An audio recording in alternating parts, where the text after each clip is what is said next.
Ryun, the youngest son of the prestigious Sermon family of the Drea continent, a kid who should have been living a peaceful, privileged life until his entire family destroyed after his father and brothers mysteriously disappear. And just when things couldn't get worse, the Phaeton family swoops in, kidnaps him, and ends his life with torture straight out of a nightmare. Lovely people, truly. But death wasn't the end. When Ryun opens his eyes again, he's in Adion, an endless battlefield where gods treat human lives like toys. In this slaughterhouse of a world, Ryun rises from nothing to become the Ghost King, mastering the arts of assassins, necromancers, and specters, challenging the gods themselves. Of course, he dies again, but this time, the god's little game doesn't stick. He awakens once more, back in his 12-year-old body, still carrying every skill, every memory, and every ounce of power he earned in Adion. Now, with time rewound and his strength intact, he sets out to rewrite fate, protect the Sermon family, and turn reality into his personal game board. And first on his list, a bloody, calculated revenge on House Phaeton, the same family that ruined everything and killed him the first time. And since we've clearly come a little too far into his glory days, let's rewind to the part where he was, quite literally, being tortured to death. His body had been carved open again and again, the wounds still steaming. Nearby, discarded tools glowed faintly over a bowl of burning flesh. Across from him, the white-haired man watched with a relaxed amusement, speaking as if commenting on a performance. He lifted the boy by the head, studying him. The boy's bloodshot eyes glared back in defiance even as his body shook. The man's smile widened, finding the contrast entertaining. The torment continued until the boy's scream tore through the chamber. Blood sprayed across the wall while the man observed without slowing, irritated only by how long the boy clung to life. The boy tried to beg, but the words broke apart in his ruined mouth. The man leaned closer, intrigued only by the boy's stubbornness. The boy forced out a plea for death. The man pretended not to understand, teasing him for losing his tongue. He mused about extracting value from someone born of Sermon blood, though even that novelty was beginning to fade. Still, he ordered the boy not to die, claiming House Phaeton still required him.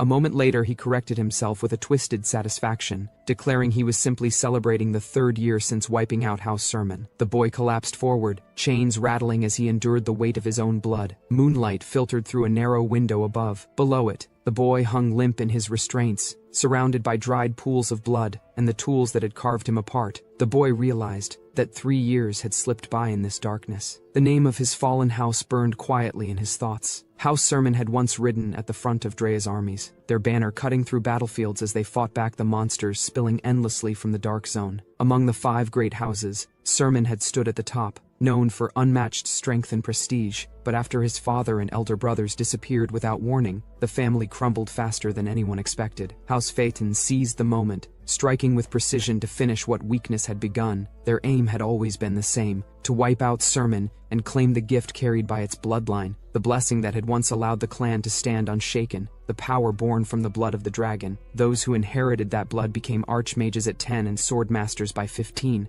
but he had never been counted among them. Instead, he carried the mark of the one anomaly that surfaced once every few centuries, a curse woven into their lineage, awakening only in a single child tied to Demon King Arcan, and he had been the one fated to inherit it. Because of that mark, neither sword nor magic ever answered him. In the quiet corners of his childhood, he had wished he had been born without it, wished for strength that never came. Blood dripped from his body as he hung in the cell, and the truth weighed on him. Without the curse, House Phaeton would never have crushed them. Without it, his clan would not have fallen. Sons Phaeton smiled through crimson light, twisting the blade in his hand as he prepared another test. The boy knew that without the curse holding him back, he would never have suffered the man's endless experiments. But the thought faded. He no longer had the strength to resent anything. His body sagged against the chains, breaths shallow and fading. A quiet certainty settled over him. His life was ending here. For the first time in years, he felt the promise of rest. His vision blurred, the world dimming around him as consciousness slipped. But when he opens his eyes, he is no longer in reality. He finds himself in Adion, an endless battlefield and the playground of the gods. In this place where countless players lose their lives, Ryun grows into the Ghost King,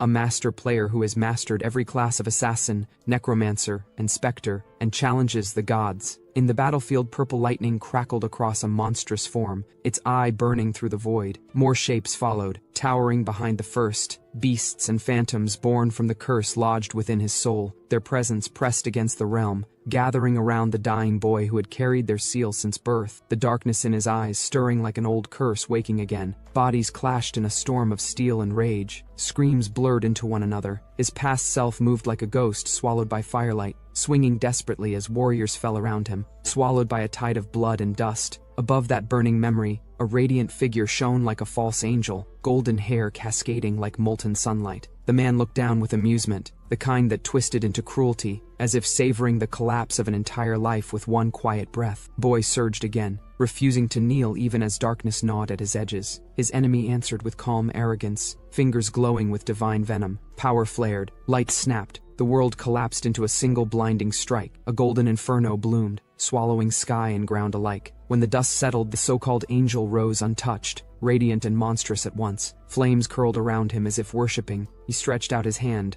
voice echoing through the void like a decree carved into fate. He offered a wish, not mercy, but a bargain dripping in hatred. And then everything cracked. A hand reached through the blinding gold. Light swallowed his vision, and the world flipped like a page being ripped away. A voice called him back, frantic, young, impossibly familiar. The darkness peeled away, replaced by soft lamplight and a girl's desperate cries. "Young master," she kept calling, shaking him as if trying to drag him out of death itself. He forced his eyes open. The maid's face hovered above him, wide eyes, trembling glasses, panic spilling from every breath. Something struck him harder than any blade. She looked younger, far younger than she should be. She scolded him, flustered, insisting he'd make himself sick. Her voice wavered between worry and exasperation, tugging him back into a life he thought he had already lost. The boy stared at her, heart pounding with something colder than confusion. She wasn't supposed to look like this. Not anymore. This was the Serwin estate, the mansion from before everything fell apart, and his nanny whose name is Colin, the one who should have been older, worn by years of hardship, stood before him untouched by time, trembling with concern. No way, the thought hammered inside him, rising into panic. He demanded a mirror. She rushed to fetch one, stumbling over her own breath, too startled to even question his urgency. As he steadied himself, he caught his reflection in the mirror. A much younger face stared back. His age, his frame,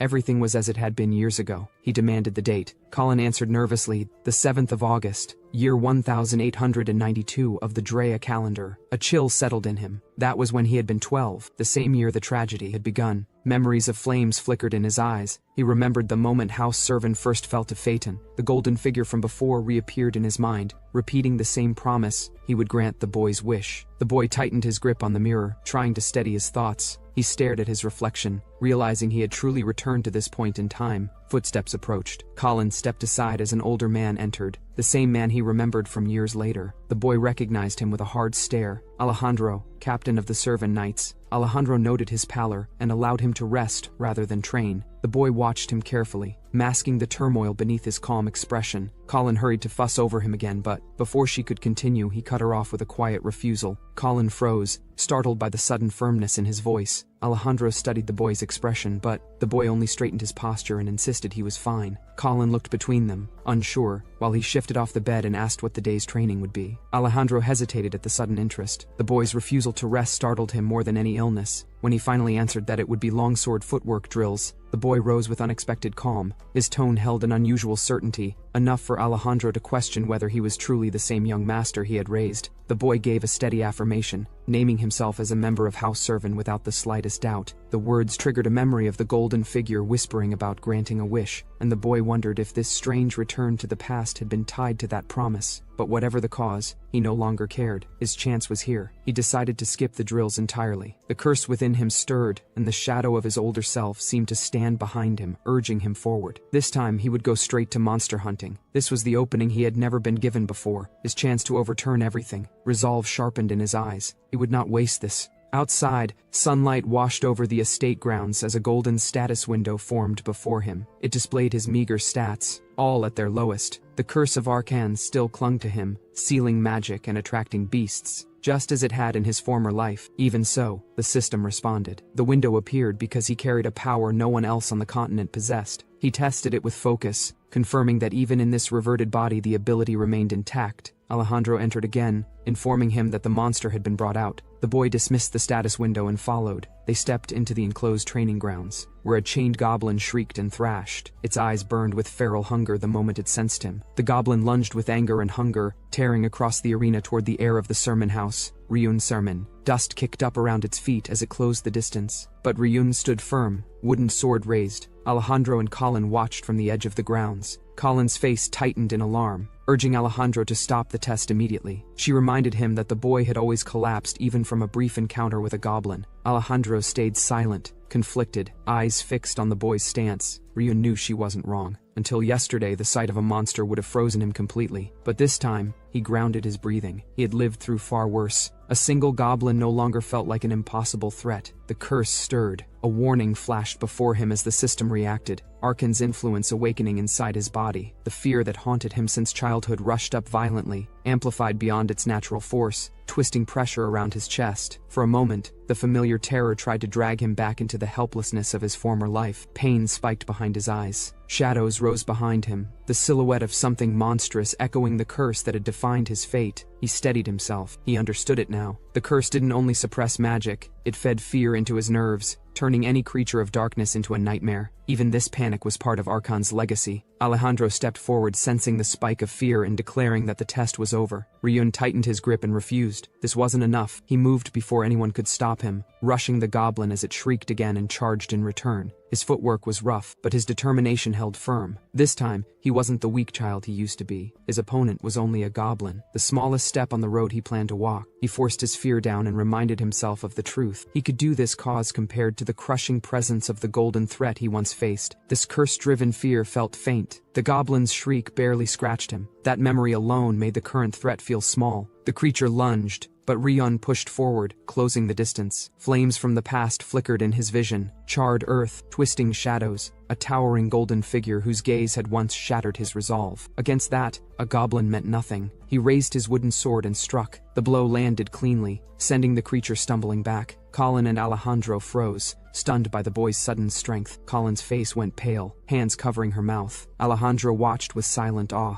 A notification appeared before Ryun. He had pushed through the curse, breaking past the weight that once held him down. The grade of Arkan's curse dropped, its influence weakening. Another message followed. His fear of monsters dissolved completely. The goblin trembled under his glare, sensing a shift it didn't understand. Ryun stepped closer, asking Alejandro for a real sword. His voice carried a certainty that silenced the entire arena. Colin worried aloud, but Ryun answered with nothing more than a calm, sharp smile. Alejandro felt a strange mix of pride and disbelief, realizing something inside the boy had changed. He believed Ryun had crossed a threshold he had never managed before. The goblin cowered, knees shaking. Ryun approached without hesitation. Shadows of the past clung to him, but they no longer controlled him. He lifted the sword high, and with a clean, decisive strike, he severed the creature's head. Blood sprayed across his cheek, but his eyes remained steady. Alejandro watched the boy with a quiet tremor in his chest. For the first time in years, he felt something warm rise within him, hope for the declining Sermon family. Colin stood beside him, eyes wide as he told her to observe carefully. Ryun's stance, his expression, the bloodied sword at his side, all of it made one thing clear. The child he once protected now looked unmistakably like the next head of house, Sermon.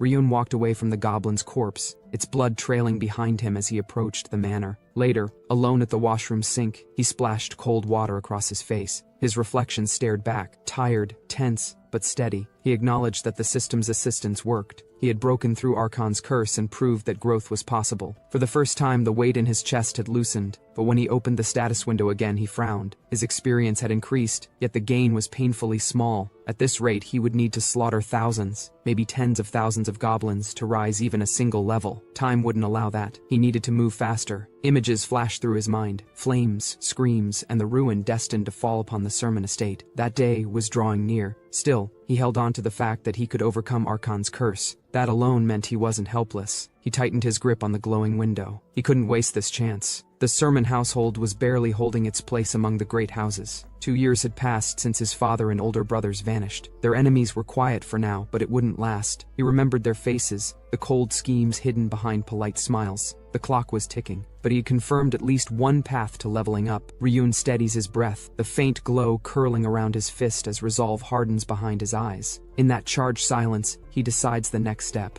If brute force worked, then verifying the second method becomes inevitable. The great hall opens before him, and Sena arrives like a storm given form. Her crimson hair drapes over a presence that needs no introduction, power rolling off her in waves, flames whispering at her heels as she descends the marble steps. Word of the goblin hunt had already reached her. She settles onto the velvet sofa across from him, blade-sharp gaze fixed on the boy she once dismissed. Even so, she asks why he called her here, whether it's truly for magic training. In Ryun's mind, memories stack neatly. Sena, captain of the Sermon family's magic corps, a 7th circle archmage, one of the few on the continent, rivaling even Alejandro, a woman wrapped in mysteries only the family head, his father, seems to understand. Her irritation reveals itself quickly. She reminds him almost lazily that magic differs from swordsmanship, that he had no talent, that they abandoned magical training because his body couldn't sense mana, nor wield a blade, nor show even basic scholarly aptitude. She speaks as if these facts are carved in stone, but Ryun remains calm. He knows all of it. He lived all of it. The curse of Archon had stolen every talent he should have had, until yesterday. He leans forward, voice low with quiet defiance, asking what she would do if he could feel mana now. Her mask of confidence cracks instantly. Shock flashes across her face. The cup on the table trembles. And then Sena rises in a burst of flame, her aura erupting through the room, a phoenix-shaped inferno swirling behind her as if preparing to test him herself. When she tests him, drawing a mana-formed image meant to fool anyone beneath her level, he answers without hesitation, a red dragon, clear as day. Shock ripples through her. She even admits she disguised the spell deliberately, yet he still saw through it. He asks if he's wrong. Her answer comes out strained. No. Confusion colors her features as she circles him, muttering under her breath. Since yesterday, how could he have changed so much? Even the family curse shouldn't be something he could simply shed. She presses him harder. How did you overcome it? How did you suddenly grasp mana? And why? Why can he see through her illusions? He only shakes his head and admits what he needs. Even if he can sense mana, he can't use the Sermon mana refinement method, the one technique required to shape mana within the body, the one every Sermon relies on to grow. That's why he needs her. Her voice lowers, and her words turn heavier. Refining mana means opening one's body in a way that exposes everything: health, life, soul. If she helps him, she'll quite literally hold his life in her hands. Flames coil around her again, a warning and a test at once. Is he prepared for that? He looks her dead in the eye, unflinching. A small smile tugs at his lips. If she wanted to kill him, she could have done it any time. He can't even resist her as he is now. Ryun knew Sena was the only person he could rely on. Even in his previous life, when the ambush swallowed the estate in flames, she had stood before him. He remembered the heat, the collapsing buildings, and the way she cut down foes even as her own body faltered. Mana depletion tore through her veins, yet she refused to fall. She protected him until the very end. That memory hardened his resolve. He called her name quietly. When she turned, he told her the truth he had never said in his past life. He trusted her more than anyone. The words stunned her. A faint flush rose behind the mask, but she didn't look away. Soon after, Ryun knelt on the polished floor with his upper body bare, muscles tense under the faint glow of mana. Sena prepared the ritual, reminding him of the pain he was about to endure. He nodded without hesitation. She began. Scarlet energy unfurled around her like a living flame, illuminating ancient symbols carved into the air. This was the Blue Earth refinement method, passed only to direct heirs, a technique that shaped raw mana into the core of a night mage's strength. She had only taught him the theory before, yet she could wield it flawlessly. Ryun studied her movements silently. In his past life, he had trained under this method as well, using it to raise both level and physical attributes. Now, he would start again from the very beginning. Sena's voice cut through his thoughts, firm but steady. He needed to focus. He forced his breathing into rhythm, letting the warmth of mana creep through his skin. Sena placed both hands on his back, and golden light surged into him with punishing force. She warned him that the pain would be severe, that he must not cry out or resist. Ryun braced himself. Sena warned him to stop if the pain became unbearable. Her voice stayed firm as the mana storm thickened around them. Ryun felt the first wave tear through him, raw, scorching, and heavy enough to rattle his bones. Pain rose sharply, dragging fragments from his past to the surface. A blood-soaked room, chains, a white-haired torturer smiling through the mist of gore. His body trembled, but he refused to draw back. He steadied his breath and pushed through the memory. He had survived much worse before returning to this life. Mana surged again, and Sena's flow pressed deeper. Ryun clenched his jaw, sweat running down his arms. His resolve didn't waver. He reminded her, voice rough, that he trusted her more than anyone. That single truth drove him forward. Seina's eyes softened for an instant before she resumed the ritual. The refinement intensified. His veins glowed as mixed colors of mana twisted violently through him. Seina guided the force with both hands, but the curse responded immediately. Ryun felt it ignite inside him like a chained beast snapping awake. The system flickered before him. Archon's curse activated. Mana scattered. His body jerked under the impact as the flow shattered again and again. Each time Seina poured more mana into him, the curse struck back harder, breaking apart everything she built. Cracks of golden light tore across his skin, forcing sharp breaths out of him. Still, she didn't retreat. She had expected this. Her voice stayed steady as she increased the force. The curse flared repeatedly, notifications ringing in his mind with relentless speed. Mana ruptured, twisted, and scattered through his core until his entire body shook. Ryun kept himself upright, refusing to collapse. Only he could see the messages, and only he could feel how the curse fought her mana with equal violence. Seina strained behind him, teeth clenched as she fought to shape the flow despite the curse ripping it apart. He knew the result clearly. Even the strength of a 7th Circle Archmage couldn't suppress a top-tier curse. But he didn't need her mana to win. He only needed to use the method he mastered in Adion. He allowed the curse to erupt freely, letting the burst trigger exactly as he wanted. Mana scattered violently throughout his body, but this time he guided the chaos inward.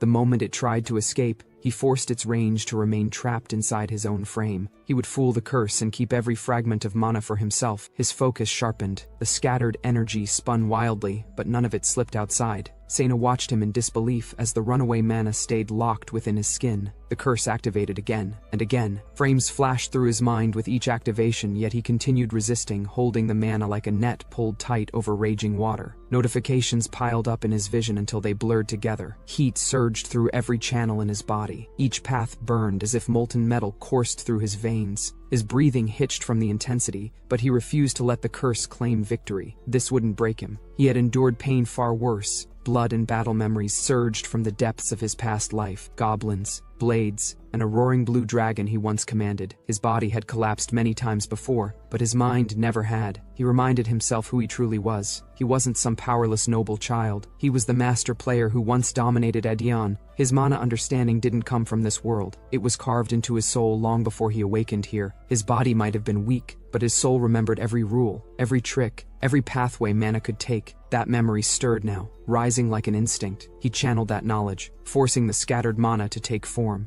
His muscles trembled as the energy gathered instead of breaking apart. Light erupted from his frame, wrapping him in golden arcs as his control tightened. Arcan's name rolled through Ryun's fading consciousness like a cold nail. The skeletal wraith loomed above him, its blue flame hissing as it dragged its claws through the air. He heard the golden-haired monster scoff beneath it, amused, almost bored, claiming even Adion's so-called god had been nothing to him. Ryun's body answered before his thoughts did. Mana burst from his core in a violent bloom of blue light, cracking the darkness open. His stance widened, his burned muscles locking in place as the surge roared through him. From a distance, Seina stumbled forward, shock breaking across her face. She reached out instinctively, only for the force pouring off Ryun to shove her back. Then the backlash hit him. Heat tore through his nerves. His skin flashed gold, then purple, then raw. He crashed against the wall, sliding down as yellow sparks flicked off him like dying embers. She shouted after him, voice shaking, but he barely heard it. Pain swelled until it swallowed everything. Yet, a colder memory cut deeper. The iron room, the chains, the blood soaking the stone beneath him, the surgeons debating if they should cut off his arm just to test regeneration, the quiet suggestion that perhaps he was a failed specimen they should simply dispose of. Compared to that, today's agony felt almost gentle. The blade whistled. Someone screamed. A body hit the ground. Ryun's vision swirled back into focus just in time to see a masked captor fall, split open by a sudden intruder. Another was carved down before he could even reach for a weapon.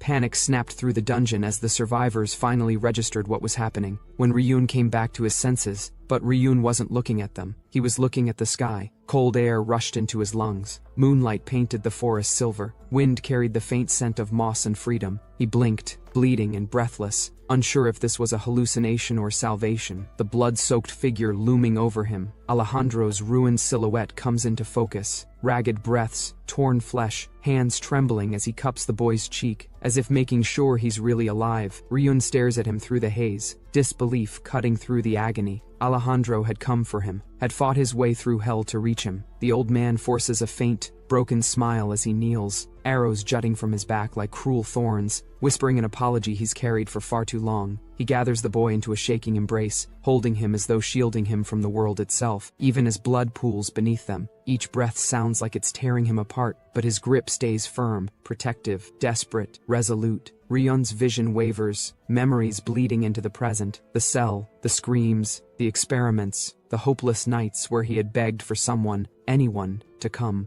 Compared to that endless torment, this pain feels almost trivial, because now he isn't alone. When he finally wakes again, sunlight filters through an unfamiliar window, warm and gentle, a stark contrast to the nightmare he'd relived. His refinement had succeeded, but the dream claws at him, dragging old wounds to the surface. The relief he should have felt is swallowed by the weight of that memory. Still, he steadies himself. That tragedy won't repeat. Not now. Not when he finally has the power to prevent it. But that power must remain hidden, especially from the hyper-vigilant Phaeton family. He remembers their banner, the symbol looming like a silent warning. He's not strong enough to confront them yet, and one misstep could tear everything away again. When dawn finally bled into a new day, Ryun woke to the cold weight of that memory, one he wished he could forget but carried like a brand. The refinement had succeeded, yes, but the dream had soured the victory, dragging him back into the dungeon's echoing misery. He swore it would never happen again, not while he still drew breath, not with the means he now possessed. But that meant secrecy. It meant hiding the truth from Sena and Alejandro, even as they stood by his bedside with concern etched into their faces. Ryun felt guilty, but he couldn't burden them with the reality he carried, because even if he told them, would they believe a story like his, and would it help them at all? Their sincerity only sharpened the weight on his chest. Then came the test. Sena approached him with that sharp, unwavering gaze of hers, mana detection spell blooming around her like wildfire. The air shifted, heat swelling as she pressed her glowing hand toward him, and when her magic touched his skin, nothing. The golden light that had flooded him yesterday, gone, smothered as if erased from existence. Her eyes widened, shock cracked her voice. She tried again, harder this time, but the result didn't change. His mana had vanished without a trace. Her breathing hitched. Yesterday it had been unmistakable. His body had pulsed with mana thick enough to touch. Now it was like sensing an empty void. Sena left the room in a rush, shaken by the result she couldn't explain. Ryun watched her go without reacting, only calling her name once as the doors closed behind her. Alejandro stepped forward instead, trying to ease the weight of failure he assumed the boy felt. He reminded Ryun that the goblin hunt had still been a success, and that swordsmanship could always become his path if magic refused him. His voice carried reassurance, but Ryun only offered a tired smile. He claimed he couldn't repeat the feat from before. The effort had drained him so much he could barely eat afterward. He even pointed to Sena's report as proof, playing the role of a child overwhelmed by his own limits. Alejandro seemed convinced, touched even, swallowing his worry with a shaky breath. Time passed. 2 months slipped by under falling snow and fading warmth. The mansion changed. Staff whispered in the corridors. Colin wandered its halls with worry etched deeply into her face. Ryun hadn't emerged from his room again, and the absence of the family head left the household strained. Only the madam worked tirelessly to keep House Sermon from collapsing under its own weight, and even she was beginning to falter. Servants gathered gossip in hushed tones. They wondered if the young master was avoiding his duties, or if his sudden display of talent had been nothing more than a brief flicker before dying out. Some even claimed that drastic change often meant doom, that perhaps he was destined to fade rather than rise. Colin bristled at their words, defending him with trembling conviction. She insisted Ryun had only been trying to meet everyone's expectations, but her voice cracked with fear, because even she didn't fully understand what he was doing behind that closed door. Servants told that word of Ryun's behavior spread beyond the walls of House Sermon. People across the kingdom repeated the same name for him, a title spoken with disappointment rather than fear. They no longer saw him as the young heir but as the scoundrel of a declining family. Colin tried defending him, insisting he was only 12, but the servants answered with cold logic. Expectations rose as the house weakened, and the boy's retreat only magnified their frustration. One servant admitted he planned to leave soon, and others were already preparing to follow. When asked what she would do, Colin had no answer. Ryun, meanwhile, quietly observed the thinning household. Even meals reflected the strain. Simpler dishes, cheaper ingredients, a taste of collapse settling onto his plate. To him, it confirmed that the family's finances were reaching the point he wanted, just as planned. He thought back to the version of himself who would have tried desperately to save the house, wasting what little they had left. But the Ryun shaped by Adion's memories saw things differently. He waited in silence, letting every misplaced hope drain away. Everyone lowered their guard in the face of his supposed weakness, because the moment to tear them apart was approaching. His thoughts drifted to the disappearance of the family head, then to the eldest brother and the mages who never returned. One by one, every search party vanished until there was no one left to send. The training grounds that once echoed with steel and shouting grew quiet, emptied by loss and fear. House Sermon now stood on brittle legs. Few knights, fewer servants, and no strength to recover. Even the retainers of other nobles, eager to curry favor with the next family head, turned stiff at the sight of crumbling order. The boy at the center of it all, Rion Sermon, lay sprawled across his bed, savoring the peace that came with being ignored. Freedom suited him. Being treated like dead weight had its perks. He lounged in the sunlight without shame, thinking how easy it was to act like a shut-in now that no one expected anything from him. But even so, the downfall moved slower than he hoped. A rich family, he reminded himself, could rot for 3 generations before fully collapsing. If he wanted ruin to come faster, he needed to push harder. Just as he plotted next steps, the door slammed open with a crack that shook the dust loose. Colin burst in, breathless, frantic. She shouted for him to get up. Training time. The night captain was waiting. She grabbed his arm like a woman dragging a corpse out of bed. Ryun's mind lagged behind his body, still half asleep, barely processing her urgency. She hauled him upright with a strength born from panic alone. He blinked. She fumed, and for a moment both looked equally horrified by the situation. Then Colin blurted it out, her vow loud and shaking. She who raised him, fed him, carried him since infancy, would never leave House Sermon. Her cheeks flushed with the kind of devotion that burned hotter than loyalty. Ryun could only stare, overwhelmed. She swept him out the doorway before he could think, laughing nervously at her own outburst. Moments later, the night captain appeared with the force of a thunderclap, roaring his name. His patience had clearly died sometime last year. He corrected the boy's sword grip for what felt like the 1000th time, insisting that true swordsmanship meant imbuing mana with each swing. Even if you failed, he said, mana once felt was easy to reclaim. The old man hadn't given up on him yet, and the weight of that loyalty pressed on him in quiet, guilty ways. For previous months, Ryun had trained in secret, standing on his hands, controlling his breath, pushing his body under the skill known as body domination, a deadly technique from Edion used to deceive one's own physical state. Now he used it for simple training,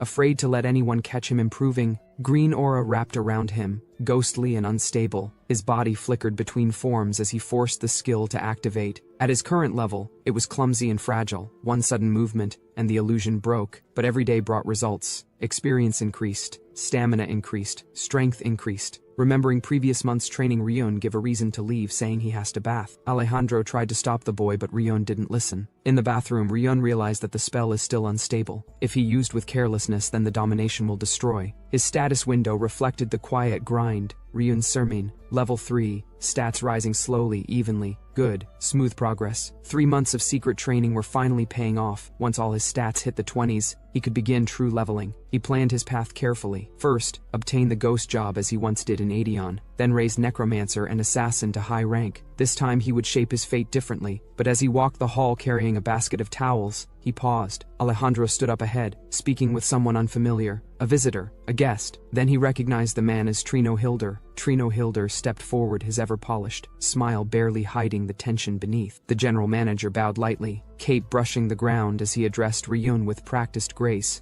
Apologizing for interrupting the morning's training, Ryun accepted the scroll without a word, though the weight of it tugged faintly at his expression. Trino's presence here, it didn't match the memories of his previous life. Even so, the timing made sense. He must have come to deliver this letter. He unrolled it slowly, the parchment crackling in the quiet. A familiar deadline stared back at him, pulling a tired breath from his chest. It was already that time again. Inside, the message was clear, an invitation to the birthday banquet of Darren Kingdom's second prince, Kyle Darren, the same event that had once marked the beginning of House Sermon's descent. Ryun's jaw tightened, as fragments of a ruined future flickered through him. Dretya calendar, December 1892. That day, the day everything had begun to fall apart. He clenched the scroll, resolve sharpening behind his eyes. This time, he wouldn't let the pieces scatter. This time, he would place them himself. A puzzle piece slid into place in his mind, the final trigger in the long chain of his family's downfall. And now, he finally held control. The world shifted. Morning light greeted him as he blinked awake atop a carriage bench. The road stretched ahead, bright and deceptively calm. Trino greeted him with a polite smile, noting how soundly he had slept since their departure. Ryun muttered that it was thanks to Colin fussing over his travel wardrobe until late. He glanced out the window to see Colin still trailing them tearfully, having needed to be stopped from following them entirely. He sighed. He understood her attachment, but today's journey wasn't one she could join. Neither Alejandro nor Sena accompanied them, leaving only Ryun and Trino to travel. A sudden outbreak of monsters near the Dark Zone had forced Alejandro to the border, while Sena had been summoned unexpectedly by Madame Sermin. Thanks to the sudden crisis at the border, Ryun, only 12, was now traveling to the royal capital as House Sermin's representative. Trino tried to reassure him, insisting there was nothing to fear. No one in the Daeron kingdom would dare touch a direct member of the Sermin line.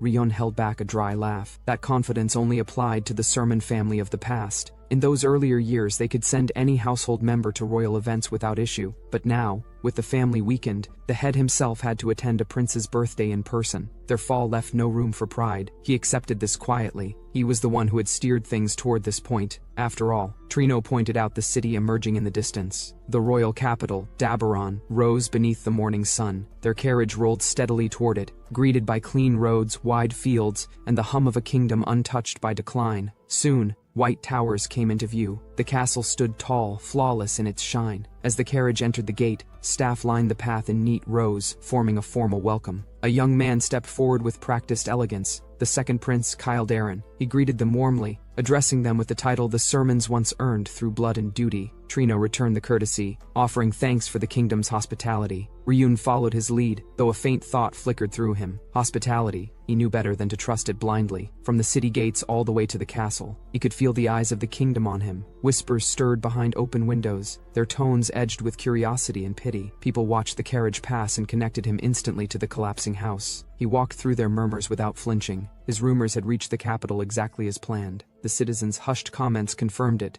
Ryun's sermon, the hopeless delinquent. Even among the nobles, Ryun could sense the same hushed mockery echoing beneath their polite smiles. Their whispers clung to him like shadows, filled with ridicule and quiet certainty that the sermon downfall was real. He read every hidden expression easily, each one feeding into the path he had already set. Everything continued exactly as he intended. He pushed aside the murmurs with a calm nod, greeting the crowd with a bright, harmless smile that masked the cold calculation beneath it. The nobles reacted with a mix of confusion and pity, whispering behind their hands. Trino covered his face in embarrassment, while nearby women traded amused comments. Ryun wondered how long he should keep playing the role they expected of him. Inside the castle, the escort knights gathered at a small table, sighing over soup as they discussed how early they had arrived. They reminded themselves that showing up ahead of time was meant to help Ryun mingle with the other young nobles. Instead, he had hidden in his assigned room since the moment they stepped inside. One knight muttered that Ryun hadn't greeted anyone properly when they first arrived. Another complained that he hadn't taken a single step outside. The youngest knight burst into tears, lamenting how the celebrations were already underway. Food, drinks, women, and yet their young master refused to move. Frustration eventually pushed the captain to send the youngest knight to persuade Ryun. He walked in on Ryun already dressed, announcing to the others that the young master finally intended to attend the banquet. Ryun stepped into the hallway with easy confidence, asking for the escort knights to accompany him. In truth, he had spent the past few days sharpening his training in private, uninterrupted. Handstands, breath control, subtle mana work, small motions hidden behind closed doors. Attending the banquet would simply be the next step. Ryun stepped onto the balcony, letting the morning light wash over him as he weighed the next move. Attending the banquet, he decided, wasn't just to placate the escorts. His gaze sharpened,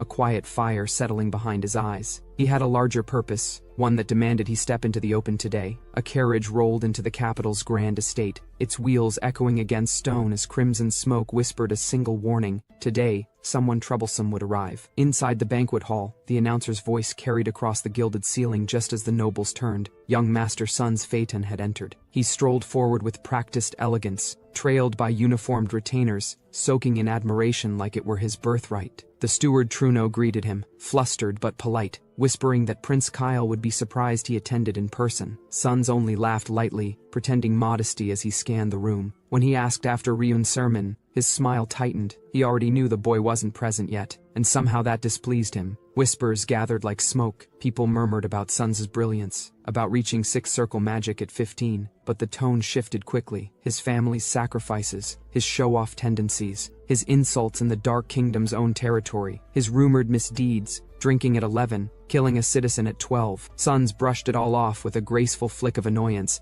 insisting the culprit behind such rumors would be punished. And then the hall shifted. The announcer's voice trembled before bellowing louder than before. The Dragon of Drea, Ryun Sermin, was entering. Light rushed in through the doors, and Ryun stepped forward calm, composed, and nothing like the rumors Sons had clung to. Sun's pupils tightened as he watched attention flood the hall again, and not toward him. Again, the Sermon name devoured the room's admiration, overshadowing him without effort. Ryun walked through the crowd, earning murmurs of surprise. He looked nothing like the omen of downfall they'd been whispering about. If anything, he wore his family's dignity with ease. Sun's jaw strained as jealousy licked up his composure. The glow in Ryun's presence irritated him more than any rumor ever had. Even now, even here, the Sermon air pulled every gaze. At last Ryun approached him with a courteous bow, addressing Sons by name as if greeting an equal. He mentioned hearing plenty about him from Lathis, a name that soured Sons' expression even further. Sons forced a confident smirk, insisting he too knew much about Ryun, before repeating Lathis's supposed comment that Sons' Phaeton was a very odd person. He mentions the academy, how Sons' reputation spread faster than his footsteps ever did. Even the brief chaos Sons caused during those few months had left a stain impossible to scrub out. Sons' jaw tightens. Ryun keeps speaking, almost kindly, but every word digs into old wounds. How Sons bullied a classmate, tormented another, and cornered a girl until she cried. Ryun recounts it all with casual ease, as if describing weather patterns. Sun's face shifts from discomfort to trembling fury. Ryun doesn't back down. Trino came in frame to avoid the conflict between both, as mentioning, young Master Ryun had some emergencies. While leaving, Ryun mentioned that the captain once had a message for him, but Ryun forgot. Sun stands frozen, humiliated, his aura burning hotter. Ryun walks off without a backward glance, only the faintest mocking smile curling at the edges. Suns finally snaps. He spits Ryun's name like poison, fury lighting his eyes. Rage floods out of him, raw and ugly, until he's practically shaking with the need to lash out. Ryun watches from the shadows, his expression shifting into something darker, sharper, pleased. He invites Suns silently. Get angrier. He wants Sun's rage to bloom, wants it to consume him, because that fury is not a threat to Ryun. It's a tool, a seed, for the Ryun's plan. At night, Manor slept under a bruised blue sky when the flower exploded into ice across the floor. Ryun's name left Sun's mouth like a curse. Ryun's sermon, spoken with the kind of exasperation that only a lifetime of irritation could sharpen. Sun's mind lingered on Ryun instead, the boy whose reputation haunted every corridor of the academy. Ras, the brother of Ryun, already knew the truth, of course. He always did. Sun never left the academy by choice. He had been thrown out, quietly smothered beneath Phaeton's influence. Even though the higher-ups buried the scandal, the story clung to him like smoke, and when Ryun mentioned the knee, the humiliating injury that Sun swore would never be spoken of again, the man froze. And then it finally appeared in the memories, as Ras' voice cut through the air, as he declared that Sun had crossed a line no one should ever cross. Sun stammered out excuses, insisting he didn't know the girl was Ras's lover, claiming he had only treated her kindly because she came from a powerful family. But Ras only stared, expression colder than steel, reminding him that before titles or stations he was still a student, and he used magic to torment a girl. Ras's final demand struck harder than any spell. Kneel, beg her forgiveness, or face death stripped of all noble protection. Sun's composure shattered, his breath spiked, body trembling as he felt the weight of the threat settle over him like chains. His pride crumbled. In the end, he sank to his knees, humiliated and cornered, while Ras and the trembling girl looked down at him through a haze of shimmering magic. Sun stumbled away from the humiliating memories. He tried to steady himself, telling his mind that the plan couldn't stop here. Ryun was only a piece of it. The one who truly mattered was Ras's younger sibling, the variable he still intended to silence. Even with that resolve, he couldn't shake the truth. Ryun had dragged him straight toward a terrible fate. The thought made his breath shudder as he forced his legs forward down the palace corridor. A hooded figure guided him through the hall and ordered him inside. Suns obeyed, stepping past the heavy doors with lingering resentment burning in his chest. Then he froze. He realized the midnight summon had drawn someone far heavier than the usual conspirators. Standing inside was a man whose presence carried the weight of an entire house. Truno Hilda, chief steward of House Sermon. Outside, night deepened, and the Sermon carriage moved across the landscape under the full moon. Within it, Ryun rested with a composed expression, satisfied that every intention he had brought to the banquet had succeeded. He had shed his old reputation and settled into the image of a disciplined heir, while letting Suns leap at the bait exactly as he wanted. As Ryun reflected on the night, he smiled faintly. Suns had behaved behaved just as expected. Hilda soon arrived before Ryun, praising his dignified performance and claiming it had restored a faint spark of hope for House Sermon's future. Ryun accepted the compliment without hesitation. Though he admitted he had created conflict with Sun's family instead of nurturing alliances, Truno dismissed the concern and admitted that watching Ryun confront Sun's had been unexpectedly satisfying. Just as the carriage rolled deeper into the night, Ryun's expression shifted sharply. A single gesture ignited power around him, drawing Truno's alarm. The steward stepped back, confused and shaken as the carriage seals tightened. Ryun met his stare without hesitation, questioning why the steward adjusted the carriage's soundproofing, and repeating Truno's earlier words about the lingering spark of hope. His tone hardened as he stepped closer. If Truno truly believed House Sermon still had a future, then he should have never betrayed it. The statement made Truno's composure crack, forcing him to demand how much Ryun actually knew. Ryun did not answer directly. Instead, he admitted that Truno may have acted out of necessity. Because of that, he would offer him one chance. He urged the steward to listen carefully and judge the truth for himself, as he had always done. The carriage continued under the bright moon as tension built. Ryun tells steward Hilda his plan in silence. Hearing this, steward Hilda was quite shocked, whereas Ryun's words settle into the carriage like a blade laid gently on a throat. He leans back, legs crossed, calm enough to terrify. Truno's face crumples, fear, guilt, desperation all fighting for space. He stammers, asking how the young master orchestrated everything, asking how young master could even think of something so foolish, voice shaking as if he already knows he won't like the answer. Ryun's gaze sharpens. He doesn't raise his voice. He doesn't need to. Truno keeps repeating it, young master, until the dam finally breaks and he sinks into a trembling sort of admiration.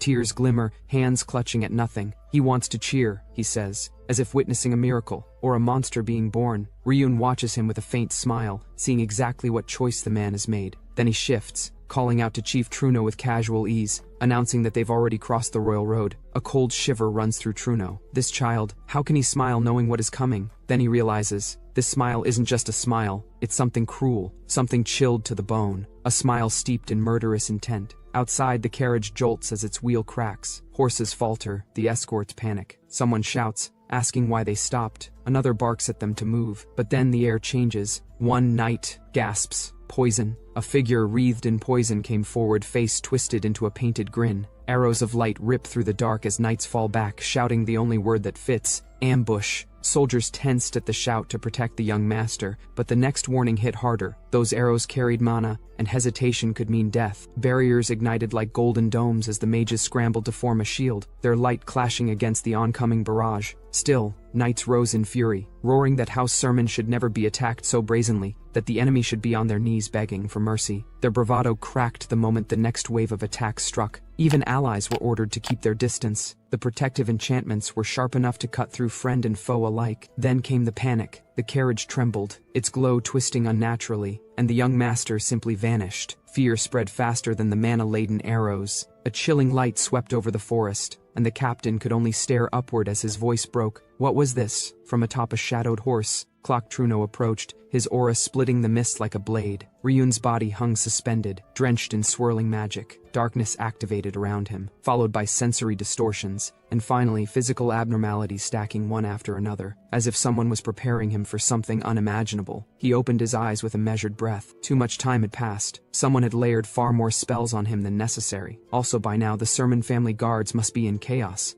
He remembers everything. His past life unfolds before him, the frantic search, the family's collapse, and the ruin that followed his kidnapping. But now, with foresight and power at his fingertips, he sees opportunity in the chaos, an incident he can drag forward, reshape, and weaponize. Ryun lost in his thoughts as he calmly lays out the strategy to Torino before this attack, he tells. Meanwhile, Torino trembles, torn between fear and the weight of the boy's chillingly precise logic. The young master offers him a choice. Let this incident mark Sermon's downfall, or transform it into the spark of their revival. How the noble families fear the rise of Sermon, how they will inevitably unite to crush them, and how he deliberately planted rumors to lull them into lowering their guard. Yet one family, Phaeton, has taken the bait too eagerly, sending assassins even now. He smiles sharply, eyes gleaming red. If their hostility is inevitable, then they can be used. Meanwhile, Torino trembles, torn between fear and the weight of the boy's chillingly precise logic. The young master offers him a choice. Let this incident mark Sermon's downfall, or transform it into the spark of their revival. As the last and present abnormal spell shatters, everything has gone exactly as calculated. He lifts his gaze, energy surging. Meanwhile, Truno trembled as he carried Ryun, stammering apologies under his breath. Ryun, half-conscious but steady, told him to follow the plan. The order left no room for hesitation. Truno swallowed hard, knowing it was the only route left to earn forgiveness. Inside the boy's body, restrained mana shattered its bindings. A surge of green light wrapped around him as his magic power rose, abnormal effects breaking one after another. All his stats reached their threshold, unlocking a new sense. Ryun accepted the change without surprise, noting that the first growth condition had finally been met. Under the moonlit ruins, cloaked figures waited. Their leader's sons approached on horseback, satisfied with what his subordinates had captured. He praised the group and remarked that he never expected Truno Hilda, the chief steward of House Sermon, to come in person, holding Ryun in his arms. Truno kept his head bowed while Sun mocked him for selling out his own young lord. The insult stung, but Truno endured it silently. Sun's Peyton stepped forward, taunting him further and comparing him to a dog that dared bite its master. He claimed that betrayal should be paid for quietly. Then came the scroll, the proof Truno had traded everything for. Information from the Asan family's intelligence network, famed for accuracy and secrecy. Inside was what Truno desperately sought. News of the long-lost direct descendants of the Sermon family. But even if he'd known where to look, he could never have afforded it. The Phaeton family, with their vast wealth, could always outbid him. Once the transaction was complete, the heir of Peyton's sons Peyton dismissed him with a casual wave, assuring him that Ryun would be returned unharmed, the lie dripping with amusement. Truno, believing there was still hope,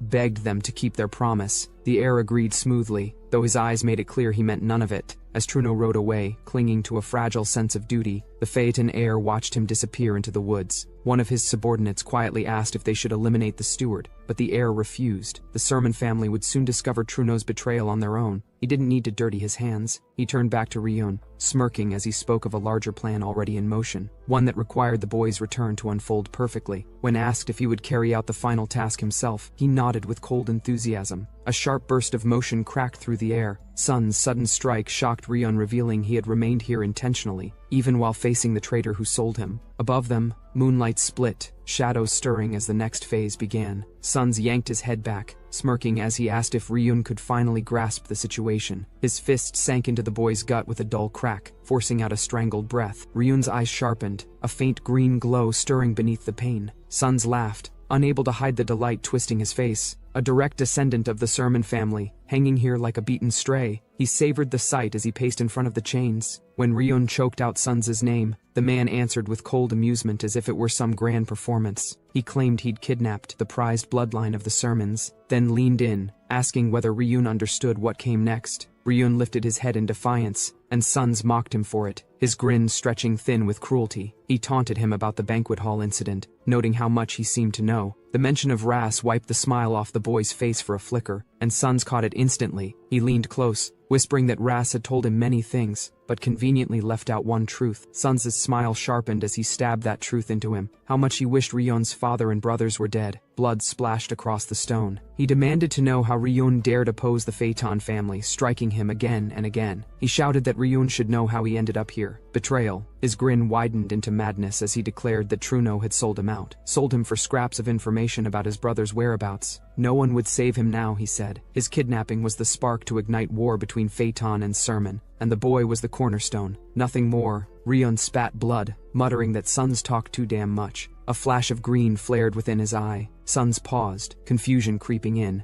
Ryun's mana surged. A magic circle snapped to life beneath his feet, flooding the room with green light. Suns recoiled, eyes widening, unable to understand what he was seeing. Ryun muttered he'd waited for this day since returning to Drea. Suns whispered a broken what, as the circle expanded, only for everything to go silent. Nothing happened. Suns flinched, disbelief twisting his expression. Ryun's gambit was empty. He demanded to know if the kid really pulled that stunt just to buy a few seconds. But Ryun raised his head, eyes glowing, and told him he'd warned him. He talked too much. Dark mana constricted around Suns' throat. His voice collapsed into a rasp as he clawed at his own neck. Panic bloomed across his face when he realized he couldn't form a single chant. Silence magic circle. Ryun's magic had sealed Sun's upper circle spells entirely. Sun's breath turned ragged as Ryun asked how it felt, being a mage who couldn't cast. Desperate, Suns realized that he could still cast fireball magic without chanting, one of his few remaining tricks. Purple flame exploded in his grasp, but Ryun only stepped forward unimpressed. He saw it coming, calling it predictable. A second circle spell was beneath his level. The blast erupted between them, and he absorbed it head-on, the system confirming his resistance with a cold flash in his vision. Suns launched another, third circle this time, but Ryun only smirked, asking if he really thought he'd just take it. Mana spiraled as the incoming fireball was intercepted mid-air. Sun's eyes widened when the blue light snapped over the battlefield. Mana disruption. His spell shattered like glass. Ryun explained it calmly. Any magic above a certain threshold was instantly nullified. Nothing Suns attempted would work now. It was useless. Suns lunged with a blade of condensed mana, but the moment it formed, it crumbled against an invisible force. The blue mana started coiling around Ryun's wrists as the chains clatter. Suns watches warily, unsure whether Ryun is bluffing or preparing something lethal. Ryun raises his hands calmly, mana thread snapping the last remnants of the binding spell. He tells him those chains mean nothing to him now, and the glow intensifies as circles bloom around his arms. His voice stays cold as he warns that the magic doesn't stop at 2 circles. A third circle unfurls, humming with electricity. Lightning detonates. The spell slams into Suns, paralyzing him mid-step. His scream ricochets against the stone floor as the current crawls over his body. Ryun watches, unblinking. As the shock drops Suns to the ground, another pulse hits. He writhes, helpless, while Ryun barely moves, the blue glow rippling across his skin like calm water. He steps closer, expression flat, and tells him to look around. The tables have finally turned. Suns became unconscious. When Suns stirs awake, groaning, chained upright, Ryun sits nearby, twirling the dagger he stole from him, mentioning casually that he would have woken him himself if he took any longer. Suns thrashes against the iron cuffs. Stunned, they still hold. He blurts that he can speak again, only then realizing they're nothing but cheap restraints, not mana seals. He barely gets the thought out before blue lightning rips through him again. His scream fractures into the dark chamber, body convulsing as if the spell claws straight through his bones. He gasps, confused. There's no magic circle in sight. Ryun answers with a faint, mocking calm. Did he really think a mage would be bound without preparation? Ryun holds a dagger to his face and reveals he has already drawn a magic circle across Sun's body. Suns reacts with shock as the dagger strikes. Sun's chest bears a glowing, intricate magic circle made of scars. Ryun explains this is the forbidden art of carving magic circles into flesh, known as the blood circle. It's cast while the target is kept awake with an awakening spell. Ryun recalls carving similar scars into a 12-year-old boy years ago. Suns questions how Ryun knows the spell, noting he shouldn't be able to use mana. Ryun credits memories of a past life and experience in a place called Adion. He explains how mastering a mana link method allowed him to level skills quickly. Every skill has a unique circuit, and mana injected into the player's circuit activates the skill. Being a master player, he can perceive and remember every circuit of every skill learned. Ryun thanks Suns for walking into the trap, stating the magic circle will amplify the pain Suns intended to inflict. Now, Suns will feel it firsthand. Suns screams in agony as the magic circle takes effect, causing an explosion in the distance. He pleads for the torture to stop. Ryun offers to end it for now, but he says Suns would have kept silent and begged for his life to avoid being killed upon their arrival. Ryun recalls the elite unit directly tied to House Phaeton, a group known for operating in secrecy and force. Suns, battered and restrained, insists he is telling the truth. A violent surge of magic erupts around Suns as his body reacts to the mark embedded in him. The seal ignites, spreading through his body and forcing another scream from him. Ryun watches the reaction calmly and tells him to continue shouting if he wants. He has no intention of interfering further. Suns calls Ryun's name, but Ryun has already moved on. Surrounded by layered magic circles, he prepares for the people who will arrive soon, House Phaeton's elites. He knows they will reach the place within a week, and he sets his preparations with the expectation that none of his actions can be sloppy. 1 week later, the elite squad from House Phaeton reaches the location. They confirm it is the correct place and report that the young master entered with Ryun a week prior and never came out. With no contact received, they summoned Lord Ake to intervene. Ake questions whether anyone else has approached the area in that time. The squad responds that no one has, explaining that they have been strictly monitoring every passage. The Phaeton operatives moved through the cavern's dim passage, their cloaks dragging across stone. One of them clicked his tongue as the entrance's traces confirmed the situation inside. He stepped forward, power gathering around him like a dense violet haze while the others stayed back. Ake shifted his grip on his weapon, deciding that capturing the sermon boy alive would be simpler if handled personally. With that, he advanced, the magic around his body tightening as he prepared to enter the chamber. Inside, he reminded the others that the family head's orders came above everything. Even blood relatives weren't exempt. The acknowledgement hung in the air as a ward shattered at the chamber entrance. declaring he would enter alone. He dismissed the others to wait outside. He then walked down the corridor, his steps echoing as residual magic drifted around his boots. Something felt off. He sensed an ominous presence in the structure, yet no mana signature accompanied it. His eyes scanned the walls in silence. A sudden magic activation flared beneath him. He reacted instantly, calling up a barrier as foreign energy patterns spiraled around the floor. He judged the traps as interconnected magic circles, laid deliberately and with precision. Whoever built them knew the dungeon layout well and had significant skill. Every path was rigged. He couldn't determine whether House Sermon or another party was responsible. The complexity forced him to raise a double barrier just to stay unharmed. He analyzed the situation quickly. With traps laid across every corridor, he didn't have time to waste countering them one by one. More circles activated in the distance as he pressed forward, choosing speed over caution. He muttered that he didn't know who his opponent was, only that they'd regret challenging. A finger of House Phaeton. Inside the dungeon corridor, the iron door creaked open to reveal a trail of fresh blood. The trail led to a cell where a boy hung in shackles, his body torn open and soaked in red. A surge of power detonated from above, ripping the ceiling as Ake forced his way down. He landed in front of the captive just as chains shattered under the impact. He called out for the young master, uncovering the boy from the debris, but the scene made no sense to him. The boy's chest was torn open by magic he recognized immediately. Sun's Phaeton's power. Sun's body was torched like this that even Ake did to realize that the boy was same Sun's Phaeton. He checked the patterns around the room and noted the trap circles embedded in the floor. Whoever set them knew the layout well and had laid traps on every route. Sun's was alive but barely conscious. Ake noted that the enemy had subdued him, drew blood, but hadn't taken him away. That meant rescue wasn't their only goal. He pulled Sun's, preparing to withdraw, analyzing the magic circles and the silent opposition. The enemy still hadn't shown themselves, which made staying any longer too risky. Ryun was also still captured. That means the team that came to rescue Ryun is still somewhere in this dungeon, or house. Therefore, Ake can't lower his guard down. He studies the restraints around him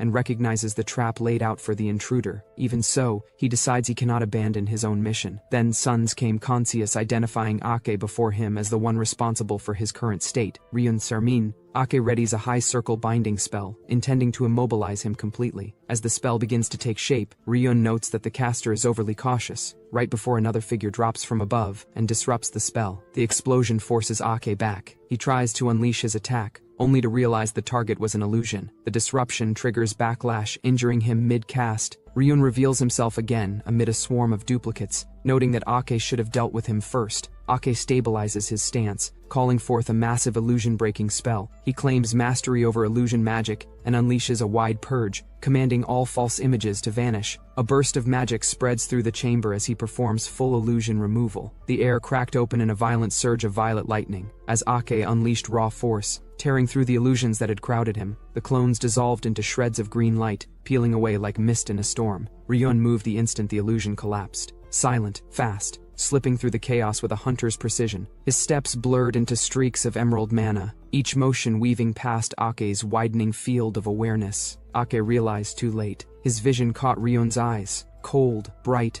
unshaken, and then the world tilted as Ryun leapt high, twisting through the air in a tight arc. Green swept downward. Ake raised his staff out of reflex, slamming down with enough force to crack armor and bone. Ake staggered, furious, barely retaining his balance. A blur of motion interrupted the moment. Suns landed behind Ake, his dagger carved across Ake's throat, leaving a spray of crimson mist. Ake choked. The strike was clean, brutal, and final. Blood burst from Ake's neck as the grip tightened. Ake tried to speak, but only a wet rattle escaped him. His eyes shifted, confused, as Sun's half-ruined face came into view. Blood trailing down pale skin, green energy burning behind one eye. He simply watched Ake's arrogance collapse under its own weight. His voice low and steady as he faced Ake's fading panic. He asked if the man even understood soul transfer magic, then revealed the truth with a calmness more terrifying than his wounds. Sun's soul lay unconscious inside this stolen body, bound by the spellwork drawn across his skin. And because the family head forbade killing him outright, he knew Ake would hold back just enough for him to exploit. The bloody circle burned faintly on his torso, its runes layered with more than pain amplification. There were sigils meant for severing, for claiming, for swapping, magic designed to move a soul and puppeteer the flesh it entered. He admitted this was the real trump card, the one he'd been preparing while Ake's focused on illusions. The binding flared, and the backlash hit him like fire, but he gritted through it until Ake seized the robed man completely. An explosion ripped through the chamber, sending Ake crashing into the wall in a broken, crumpled heap.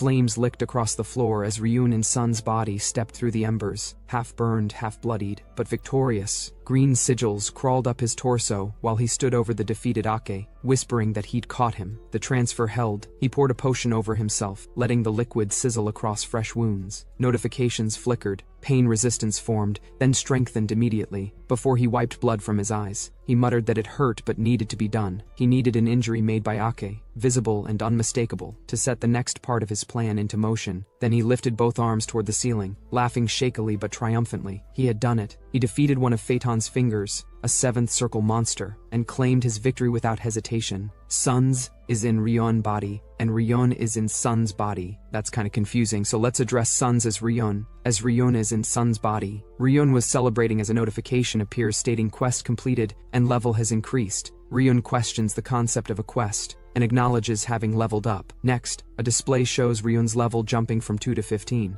Ryun reflects that this level increase is a natural result of defeating an opponent named Ake, but seems to have some reservations. Ryun then wonders if the level increase is due to the earlier quest but decides there are more urgent matters to address. He drags Ake by his leg to prepare his next plan. Ake's body laid in a chamber, whereas Ryun explains that the circuits are engraved on the soul rather than the body, allowing the use of magic power even with a damaged body. They then proceed to pour magic power into the prepared circuits. Ryun notes that the level decreases according to the amount of lost magic. A notification appears stating level has decreased by 5, an additional condition achieved. Ryun receives the Shadow class, described as an assassin's hidden class available for transfer under specific stat conditions. Finally, Ryun acknowledges the success of the process, but notes that with his levels, he could attempt the ritual 2 more times. The magic circle activated, pulling in the surrounding energy until the chamber filled with blue light. Power surged around him as he initiated the next sequence. System prompts flashed, job change successful, additional conditions met, and the transfer to the necromancer's advanced class, Hand of Death, confirmed. Cards materialized and dissolved into him, expanding his arsenal. He reviewed the result. One of the 2 attempts succeeded, matching the required condition. With his level boosted further than expected from defeating Peyton's subordinate, he calculated the next step. If the 3rd job change succeeded with the levels he still had, he could push for the hidden class. The ritual intensified. The spectral form of the ghost class flickered above him, its requirements and synergy aligning perfectly with his previous assassin and necromancer lineage. He analyzed its conditions, normally tied to unlocking the sense stat and dependent on soul capacity. He acknowledged the risk. Over-processing job circuits meant the soul might fail under the strain. A backlash was possible, but if successful, his plan would accelerate significantly. There was no hesitation left. He began the final attempt, channeling everything into the prepared circuit. Lights spiraled upward, the system drained 5 levels, and the backlash hit instantly, violent, unpredictable,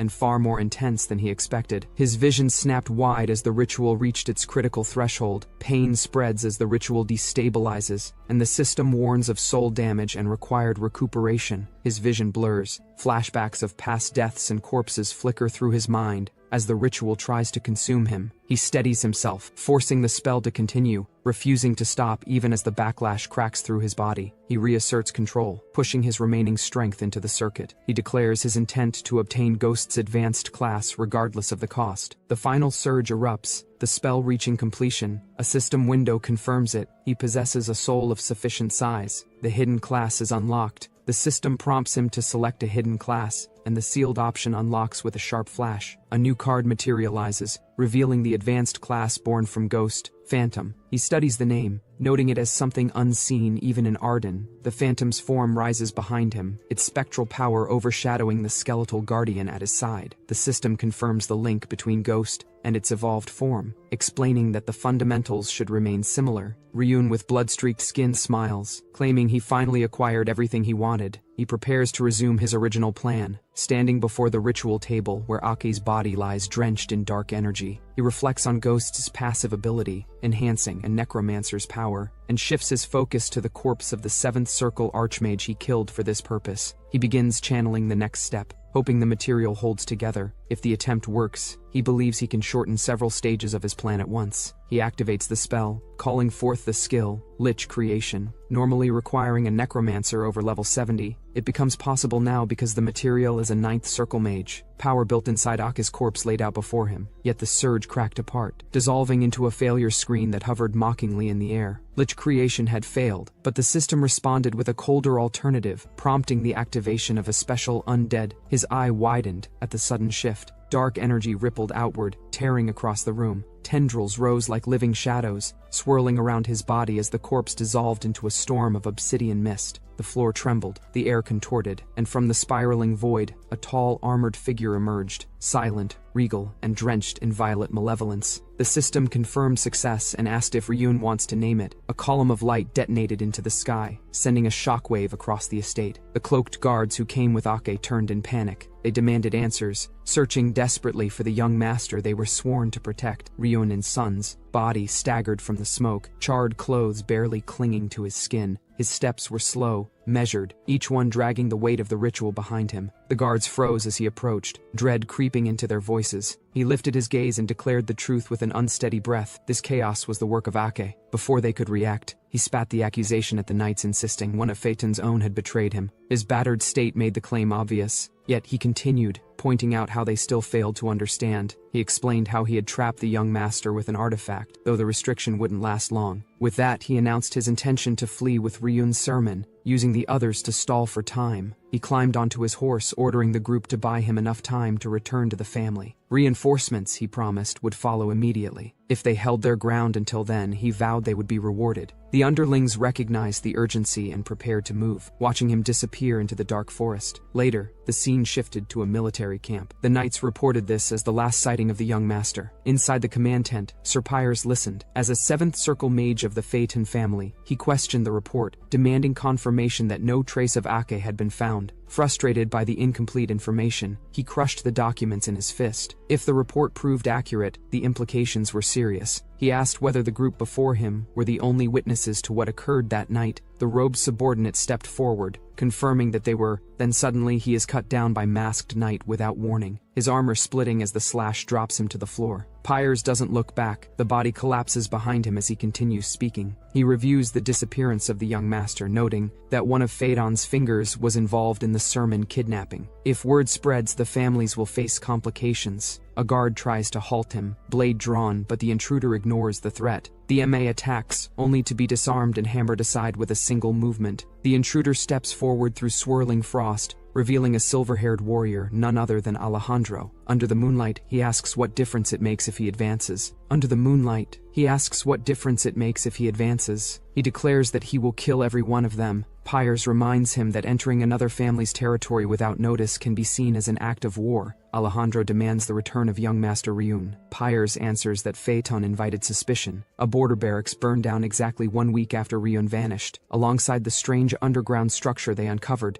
As they confront each other, he argues that Phaeton's sudden presence here makes it look like they're covering something. Pyres responds that they do not know where the sermon patriarch is, and even their own young master's son's Phaeton is missing. He requests cooperation in the search. Alejandro cuts him off, telling him to stay silent. Pyres' irritation rises as the standoff deepens. Alejandro steps forward, stating that the scene cannot be disturbed until their investigation is finished. Frost gathers around his hand as he prepares himself. His power flares, and both he and the red-haired commander, Pyres, lock eyes, magical pressure building between them. Neither moves, but the air between them distorts under the clash of their energies. Truno from above notes the unexpected appearance of Phaeton troops, hoping the confrontation doesn't escalate further. Before he can finish, the masked fire mage drops from above and cuts him off mid-sentence. She lands in flames, calling him a traitor. She warns that if not for the young master's message, he'd already be ashes. She commands him to stay silent, unless he's speaking about the young master's search. Truno explains that the young master promised to leave behind a trace. The two search the forest, questioning whether such a trace could even appear in a place like this. Truno replies that if it were easy, the Phaeton dogs would have found it already. They continue deeper. Truno recalls that only Sermon's rare earth refinement method could locate such traces, and since the young master had succeeded once, some lingering resonance should remain. Sena releases green energy, spreading it across the forest floor. A hidden reaction surfaces. The resonance flickers, then stabilizes. She narrows her eyes, scanning. She finds it. A surge of green light erupts from the ground, rising like a pillar. Truno freezes, shocked at what he's witnessing, demanding to know what this phenomenon is. He watched the body suspended in that sickly green radiance. The forest around them pulled into an uneasy stillness. The energy wound upward like a tightening noose, dragging the body higher until his silhouette vanished into the glare. Sena and Truno stood below, their shoulders tense as the glow throbbed. The body's face surfaced in the light, drained, hollow, barely recognizable dot. It was Sun's body. A single line of script burned across his skin, stark and deliberate, the message forming before their eyes. I am the kidnapper. Please punish me. The spell released him. His body collapsed, and the glowing tablet dropped beside him, humming as it stabilized. Sena's gaze sharpened. She scooped it up with a flick, scanning its contents as her mask reflected green fire. Truno asked for traces of their young master. Sena barely answered, catching the faint shimmer of a letter tucked beneath the remnants of the ritual. She unfolded it, the paper glowing as the hidden imprint activated. The young master's words drifted through her mind. He had considered destroying the Faton family from within, but the family head's domain and soul transference made that path suicidal. If he returned as Ryun Sermon, the families might collide in open war, something the weakened Sermon estate couldn't withstand, so he chose disappearance. He left them this explanation, a final thread he hoped Sena would follow. Sena read in silence as Truno hovered behind her, confused. She finished the letter, flames curling around her fingers as she burned it to ash. They would return to the Sermon estate. War could not be allowed to ignite. Whereas somewhere, a lone bird burst into the sky at dawn, racing ahead as if carrying the weight of everything left unsaid. Its shadow skimmed rooftops and stone. A boy named Lion cut through the morning crowd. Someone called out to him from behind, but he didn't slow until the message reached him. The guild leader wanted him immediately. Sena, elsewhere at the same time, lifted her mask just enough to catch the trail she'd been searching for, confidence settling over her like a shadow. The young master still lived. The boy turned slightly, revealing a single green eye burning with draconic brilliance. The rumors whispered across the kingdom hadn't exaggerated. He walked as the dragon of Drea reborn. 3 months passed. Painton, the capital, thrived beneath clear skies and steady commerce. But beneath the peace, whispers lingered, a standoff between House Phaeton and House Sermon,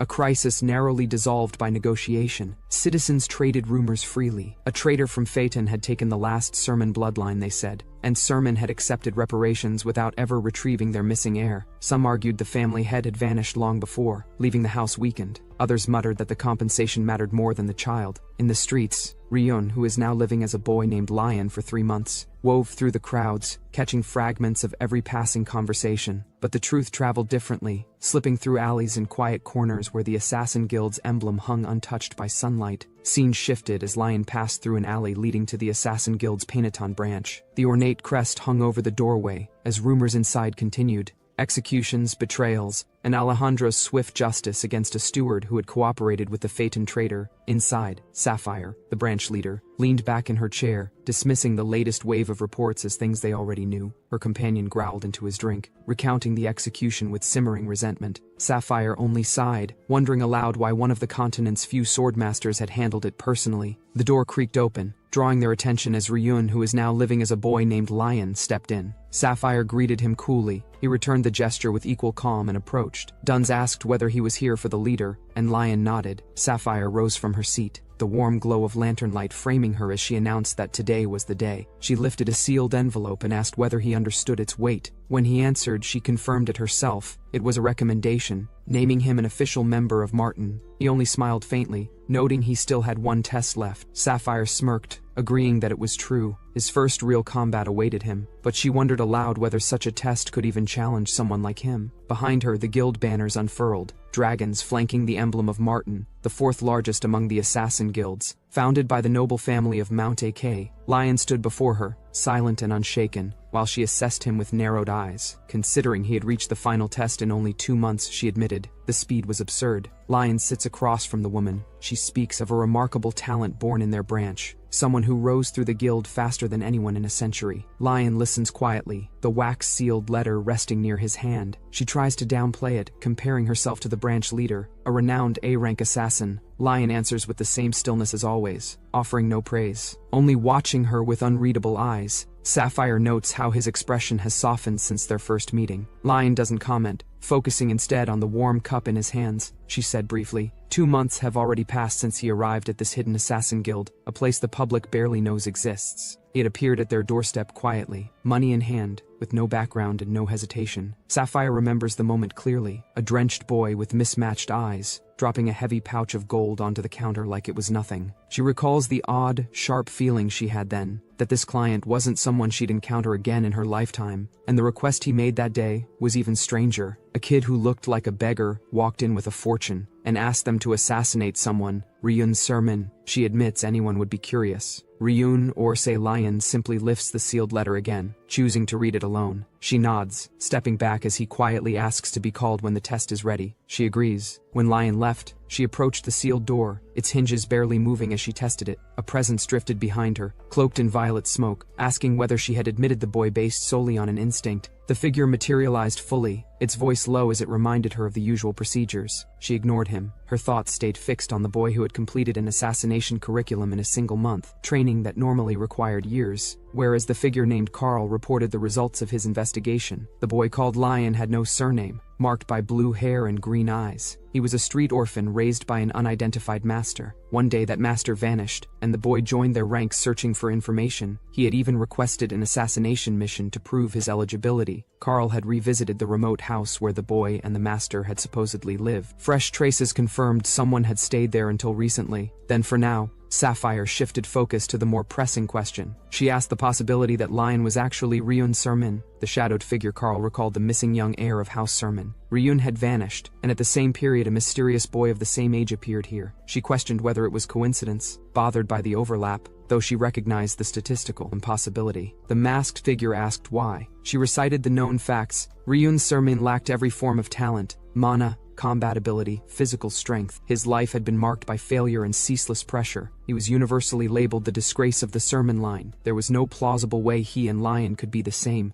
The figure offered to continue tracking him, but she dismissed the idea. She refused to waste a valuable operative on something so insignificant. She murmured that Carl should focus on uncovering the truth about the Lion's master. Elsewhere, Lion sat quietly, green energy drifting around him, whereas Sapphire clearly ordered that if his master truly raised him, that person had to be extraordinary. Lion heard that through magic, and noted that the woman's intuition was sharper than needed. The necromancer's ability proved useful. Through souls, he pulled information from distant places. When he called for a status window, the golden panel revealed Ryun Sermon's stats. The levels spent during his job change had returned. He confirmed his investment into body domination had paid off, not just for altering appearance, but for concealing magic entirely. Not even mana detection could catch him. The skill had grown enough to deceive second-class assassins. Before 3 months on that day, the phantom materialized before him, swirling with green and violet energy. It awaited his command, awaited a name. He gave one,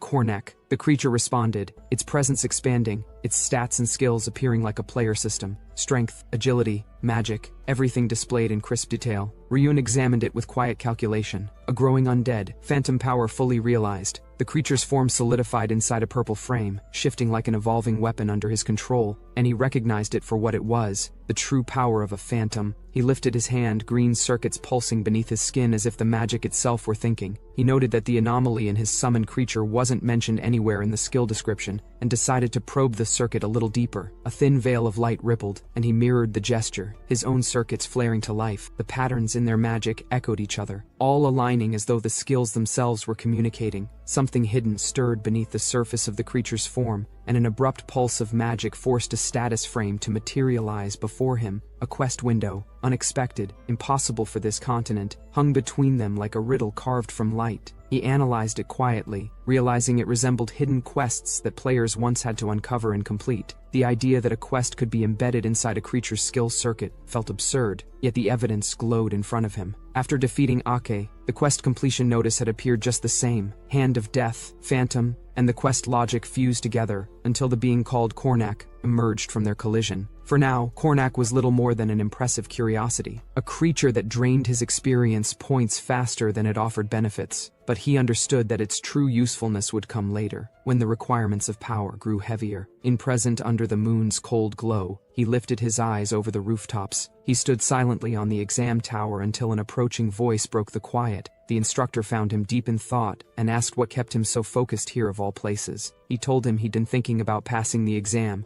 joining the guild officially, and maybe one day even earning the right to lead a branch in Marathon. He laughed, saying that at his growth rate, he might very well reach that point. When he mentioned there would be 3 examinees today, 3 potential assassins vying for the same position, yet only one could pass, he extended his hand as he announced the final trial to determine the newest guild member and the next 5th-grade assassin. The competitors stepped forward one by one. First came Paula, quiet but intense. Then Lip, her gaze sharper than steel. The 3 cloaked trainees stand under the cold city lights. As their instructor begins the assessment, he orders them to state the target's information. They report succinctly. The target is Alrog, 47, a merchant with a respectable shop. He travels with 3 guards, 2 bronze-grade warriors and a silver-grade mage, and is rumored to visit his young mistress every night. Their surveillance continues. The mistress's room is visited at the same hour daily, and the mercenaries stand away during that time. The instructor acknowledges their groundwork but challenges the flaw. The test is tonight, and there is no certainty the target will follow his usual pattern. He questions whether the trainees can handle the guards if things deviate. They hesitate, unable to answer. He reminds them that the guild gathers information for such gaps, then shifts the attention to Lion. Lion steps forward when asked to share the results of his investigation. With calm confidence, he hints that must I really say it. He explains that even if they complete the mission together, they will not all become official guild members, since only one person passes the exam. Lion states that he does not see a reason to share information. One trainee questions what that makes those who already shared their information. His companion responds that they are still comrades. Lion replies that he never learned anything about comradeship during training, surprising the other 2. The instructor confirms this. He states that the exam is a test where individuals may use their abilities, but the important part is to apply what they learned during training. He adds that assassins naturally dispose of or use others as needed,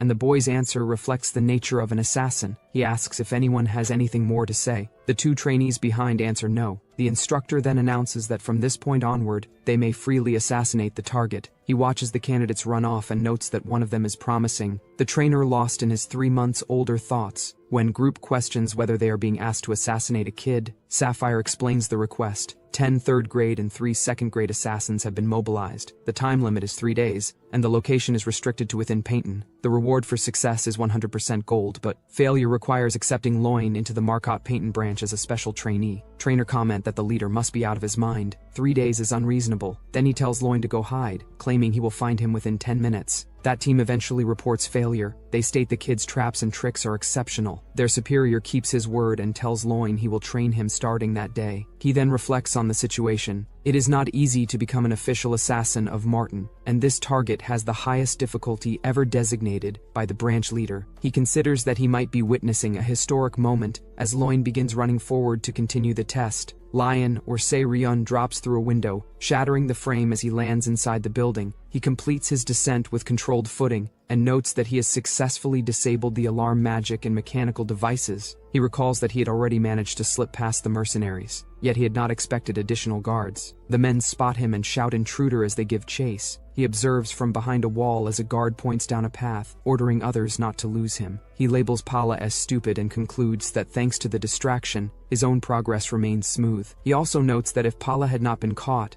he would have been exposed anyway. He reviews the situation. The target has faced countless assassination attempts until now. During those times, the place the target always fled to was his actual wife's bedroom. Inside that room, the wife complains that taking a concubine was not enough, and accuses her husband of bringing assassins as well. The man insists it is not his fault, adding that the room has full safety precautions. She listens as he explains that the assassins are unrelated to him. The other trainee watches from a distance, confirming that security is better than before. The number of mercenaries has increased, identifies the mercenaries who always accompany the target rushing to protect him. Sensing the surroundings, detects the presence of 5 common soldiers nearby. Frontal breakthrough is possible and steadies his blade in preparation. Suddenly, the man lunged forward, shouting what she was doing and ordering her to put the blade down immediately, because it was dangerous. She said she had tried to endure it, recalling the times he whispered love to her in the past. She tightened her grip and admitted she couldn't do it anymore. She accused him of taking money from her family again. He attempted to explain it was because he lacked business funds. She cut him off, stating clearly that he had used that same money to buy gifts for his mistress. Then the knife drove into him. Blood splattered as he choked out a scream. She stared at the result, shocked, dropping the knife as blood ran down her legs. She muttered to herself, struggling to understand what she had done. She collapsed with another cry as her body gave way, falling forward onto him. Blood pooled beneath both of them. Voices approached. Someone shouted, asking what had happened to the madam. From the shadows, the trainee assassin noted that the target had died at the hands of his wife, and whether the mission counted as a success or a failure. Lion still hadn't shown up and found that strange. Later, at morning, trainee stood on the wall, concluding the mission had failed. Alrock had been killed by his wife, not by them. Lion stands watching the rooftop, whereas the female train notices that he has arrived before the others, and questions why he reached the location first.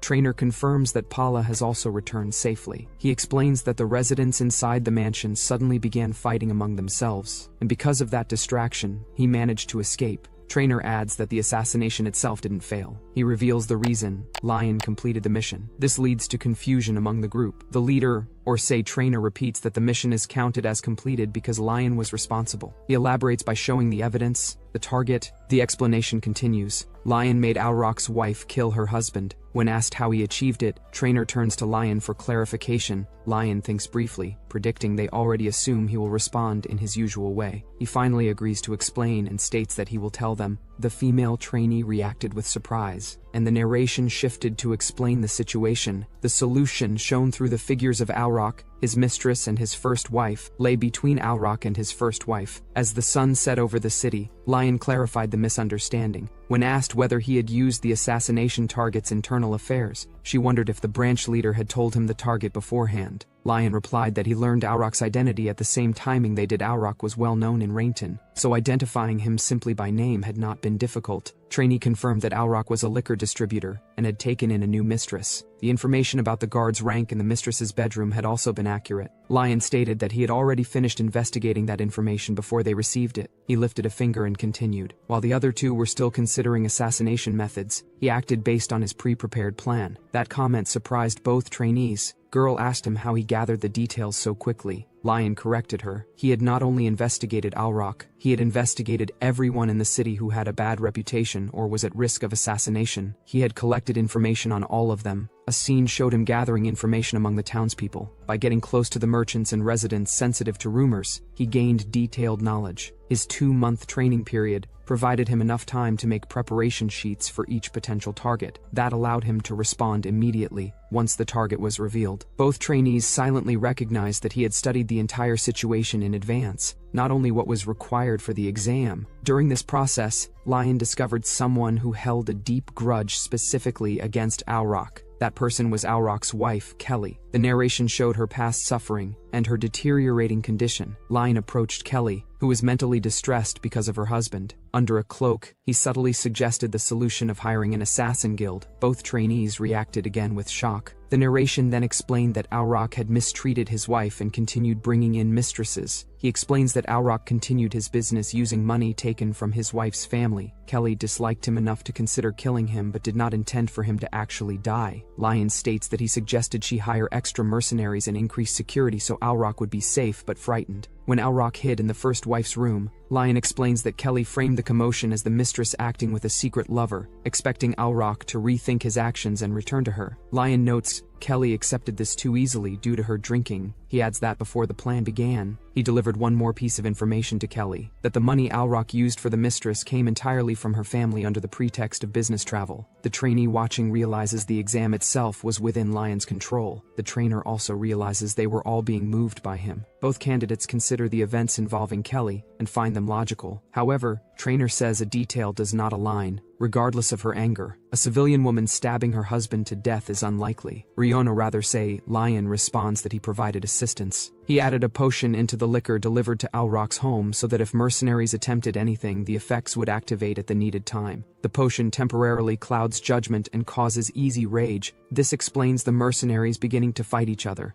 Lion touched his forehead lightly as he stated that he didn't want his guild member or trainee to die. The blonde trainee stiffened at the remark. The examiner or trainer reviewed the situation, noting that everything had unfolded exactly according to Lion's plan. With the information Lion leaked and the potion's effect, The enraged Kelly ended up killing Auroch. He went on to explain that assassination wasn't only about delivering the final blow. He then congratulated Lion for passing the exam. Lion pointed out that he should also receive the request fee, an additional payment from Kelly. When asked what he meant, Lion clarified that Kelly becoming a murderer aligned with the truth. Assassins had infiltrated, and only they themselves knew that Auroch had been killed by Kelly under the influence of the potion. From Kelly's perspective, she would want to cover her husband's death as the work of assassins, despite the cost. The trainer stared at Lion, realizing Lion operated on a different level. Other trainees quietly evaluated him as well, concluding that from an assassin's viewpoint, his handling of the situation was commendable. They considered avoiding competing with him in the future. The trainer ordered the 2 remaining trainees to return to the guild. After they left, he told Lion he needed to speak with him. Lion waited silently. The trainer finally spoke, demanding whether Lion understood what he had done. He stated that Kelly would now live with the burden of killing her husband. Lion states until he knew the reason Auroch kept bringing in mistresses, he also thought Kelly was an ordinary woman. Lion states that all mistresses Auroch brought so far were handled by none other than Kelly. Auroch also ruined many lives with his illegal business. He explains that Kelly only stepped forward once she was unable to handle the situation on her own. Auroch was tired of her but continued bringing in mistresses despite knowing what would happen to them. Lion states that the dead mistresses were viewed as simple disappearances, hidden by Kelly's family's influence. The families of those women are frightened and would not oppose Kelly. He adds that these facts were newly discovered during the investigation. He concludes that even if it was an exam, the request was still assassination. Even if Kelly didn't wish for Auroch to die, the guild receives full payment only if the target dies. He says an assassin does not judge whether a target deserves death or evaluate the client's circumstances. If conscience interferes, it does not stop being murder. Killing for money has no need for questioning reasons or methods. He says Kelly never stated she refused to kill her husband herself. She tried to use the guild's request to complete the act in her own way. Since assassins were undeniably involved in Auroch's death, the outcome stands. Lion tells the instructor that if he wants humanity, he must grow more powerful. He must grow strong enough to change things from the root. He adds that no matter how much the instructor searches for conscience, nothing changes under an assassin guild. After this, he leaves. Later, Lion appears at the guild hall. Sapphire congratulates him on passing the exam. She declares that from this moment onward, he is an official member of Martin and is classified as a 5-star grade assassin. Before Lion can say anything, the system declared his task complete. Another system notification descended, chiming as it informed him of the level he'd earned. The room watched him, faces shifting between disbelief and uneasy curiosity. Respect, unexpected and reluctant, followed close behind, stacking itself into tidy notifications he barely glanced at. Ahead, Sapphire resumed her professional smile, explaining his new status and the path upward. She outlined requirements as though expecting him not to care. Instead, he lifted a finger, repeating the criteria with a steady precision that made her blink. Her confidence cracked. The others whispered, confused why he was dissecting the rules like a ledger. He pushed further, asking for the value of the Auroch assignment. The question hit harder than any spell. She hesitated, stumbled, then gave a strained answer. 10 gold up front, 10 after completion. The watching students murmured as Sapphire reminding the room of the extra gold taken under the table to bury a body. Trainers stiffened at the revelation, sweat forming at his temple. The trainer's face blanched, disbelief cracking into a hoarse denial. Lion lowered his hand, the gesture slow and deliberate. He admitted the test might have been necessary, then reminds her calmly that he was the one who secured the contract, completed it, and even collected the extra gold she thought no one knew about. She steps back, rattled, but he closes in. The first promotion requirement, 30 gold from a single job. He states it without hesitation, forcing her to face what she already knows. Her breath trembles, fury rising, but he doesn't stop. She bares her teeth, the anger twisting across her face, only to freeze as he raises a finger and declares his intent with cold precision. Lion, 5th grade assassin, requesting promotion to 4th grade. The entire hall seems to tilt as silence hardens. She glares down at him, but he doesn't bow or flinch. Her power bleeds out like a storm as she steps forward, towering above him, staring him down as if waiting for him to fold.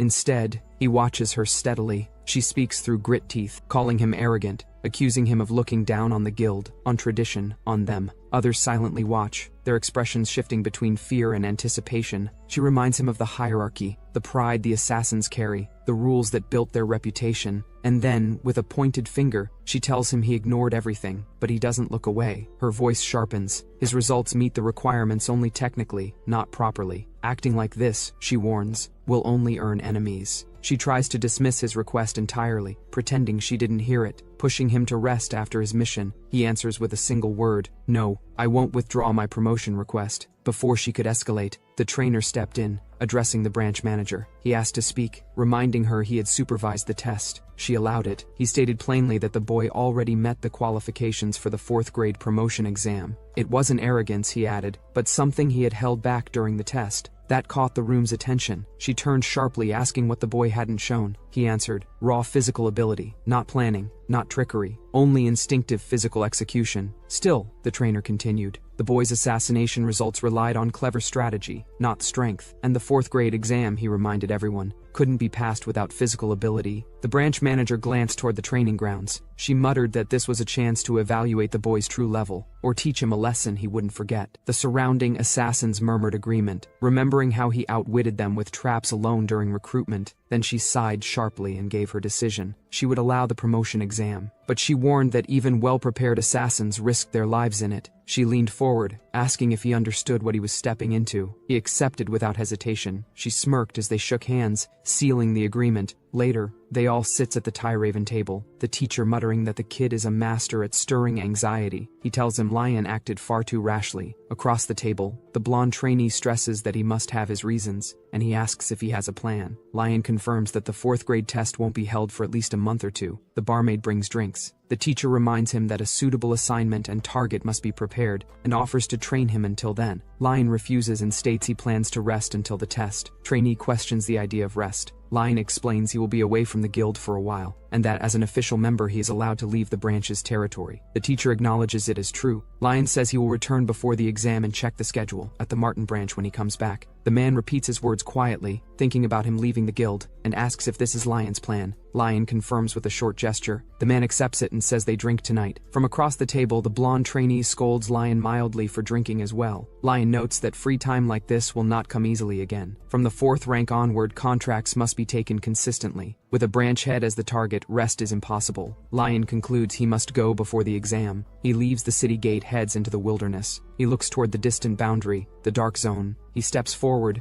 cloak pulling tight, and marks it as the land of death. Scene shifts, and we see a noble's carriage rolled through the dark with its escort wrapped around it, armored riders scanning the empty fields without sensing the danger staring straight at them. The lead knight slowed first, his gaze snagging on the lone figure sitting calmly at the roadside. His brow twitched, confusion surfacing before tension settled in his shoulders. He guided his horse forward, irritation rising as he recognized the kid wrapped in a travel cloak, unbothered by the sight of armed knights. He demanded to know why the boy was here, but the kid only shifted, feigning a limp as he stepped into the light. The hood slipped just enough to reveal weary eyes and a bandaged ankle. He spoke in a steady, quiet tone, claiming he'd twisted his ankle and needed help reaching the next village. The lie flowed effortlessly, supported by a carefully staged injury, and the kind of calm no real traveler would possess in front of armed nobles. He added a touch of desperation. How the knight could kill him, how he'd been waiting for help. The knight scoffed at his audacity, calling him a brat, threatening him for daring to block a noble's path. But the kid stayed composed, reading the man like an open book. He picked apart the knight's excuses with unsettling precision, how his speech betrayed a lack of urgency, how their route made no sense if they truly had official business. Each observation hit harder than the knight expected, wiping the arrogance from his face. And then came the final blow. The kid clasped his hands together, sparkling, eyes shimmering with manufactured innocence, as he begged for help just this once, for the sake of a poor child. The knight's jaw dropped. Silence hung heavy. From inside the carriage, a voice finally cut through the tension. The noblewoman ordered her subordinate Kenil to put the child inside.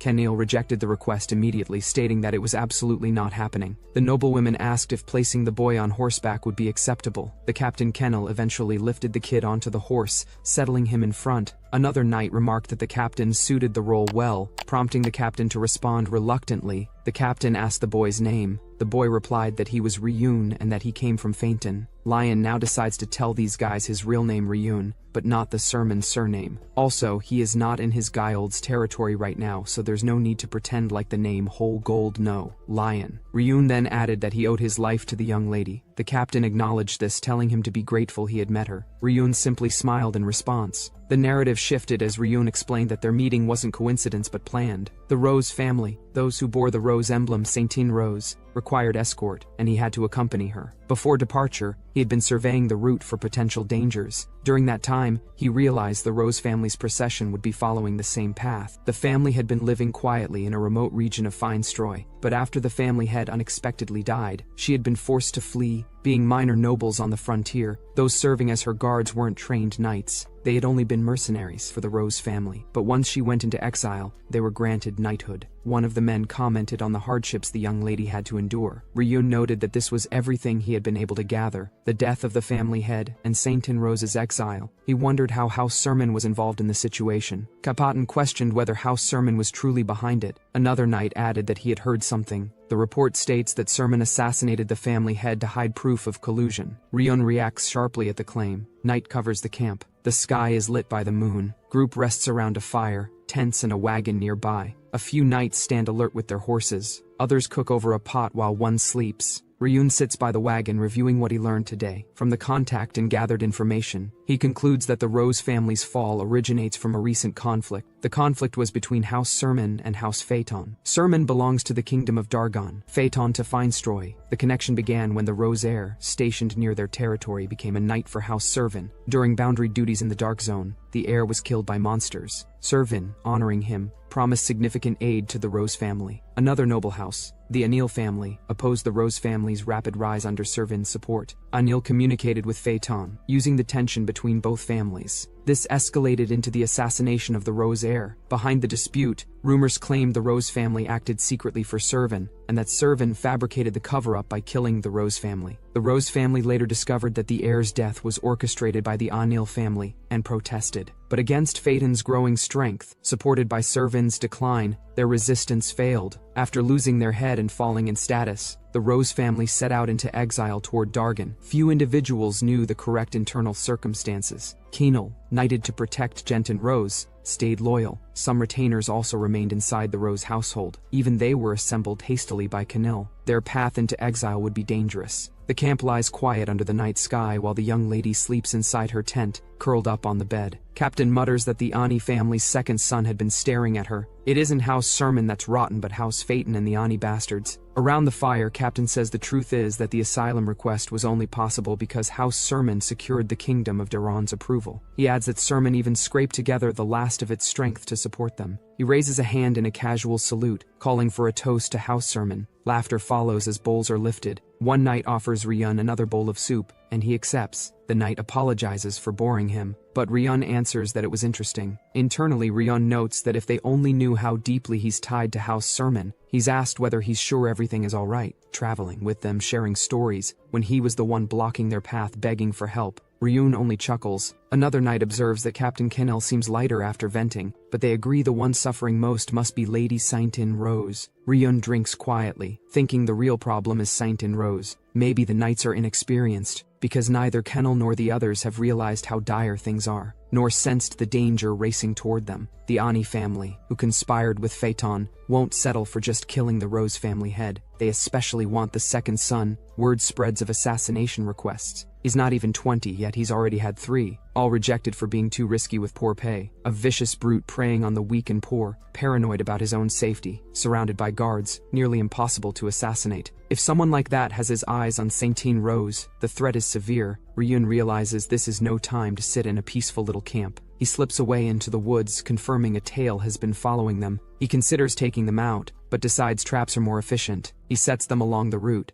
intending only to slow the pursuers. When questioned about being covered in dirt, he claims he slipped while relieving himself. They believe him and tell him to rest. Internally, he notes he's laid enough traps and gathered the information he wanted. Their ties end in the next village anyway. He counts that as payment for the soup. Morning comes. As they reach the fork in the road, he thanks them for taking him this far. They ask why someone so young has business near the Dark Zone. He says he works as a peddler too, planning to buy monster materials in Daysolg and sell them in Fantol. They confirm they'll part ways here. Captain Kenil hands him a small bottle, saying the young lady asked him to give it to him since his injury likely hasn't healed yet. Through the carriage window, the lady looks out silently. Captain Kenil recalls her words, that thanks to him they managed to find a brief moment of peace. He quietly holds the red vial. Kenil says he must go now. He tells him they'll be staying in Baron from now on, so he can come if he ever needs help. Ryun replies that even if he does, he shouldn't come looking for them. The soldiers comment that the captain may seem rough, but he's a good man. Even without the young lady's orders, he found a way to help. One says he's prickly, and before he finishes, the captain shouts at them to leave already. He walks away alone. He examines the red vial, opens it, and drinks it. A few drops fall to the ground. He keeps walking. Hoofbeats grow louder behind him. Riders advance rapidly. He senses them and identifies 6 pursuers. He sees 2 ordinary mercenaries, then 2 novice swordsmen, then a mage who will definitely be a nuisance. He sensed the shift before the dust even settled. Ani's second son burst forward, his manic grin cutting through the chaos as he roared a name like a battle cry. The man rode like a beast unchained, hunger and cruelty blazing in his eyes as he closed the distance. Ryun braced himself, cloak whipping around him as the ground trembled under charging hooves. Their gazes met for an instant, predator and prey, before he slipped sideways. He landed lightly,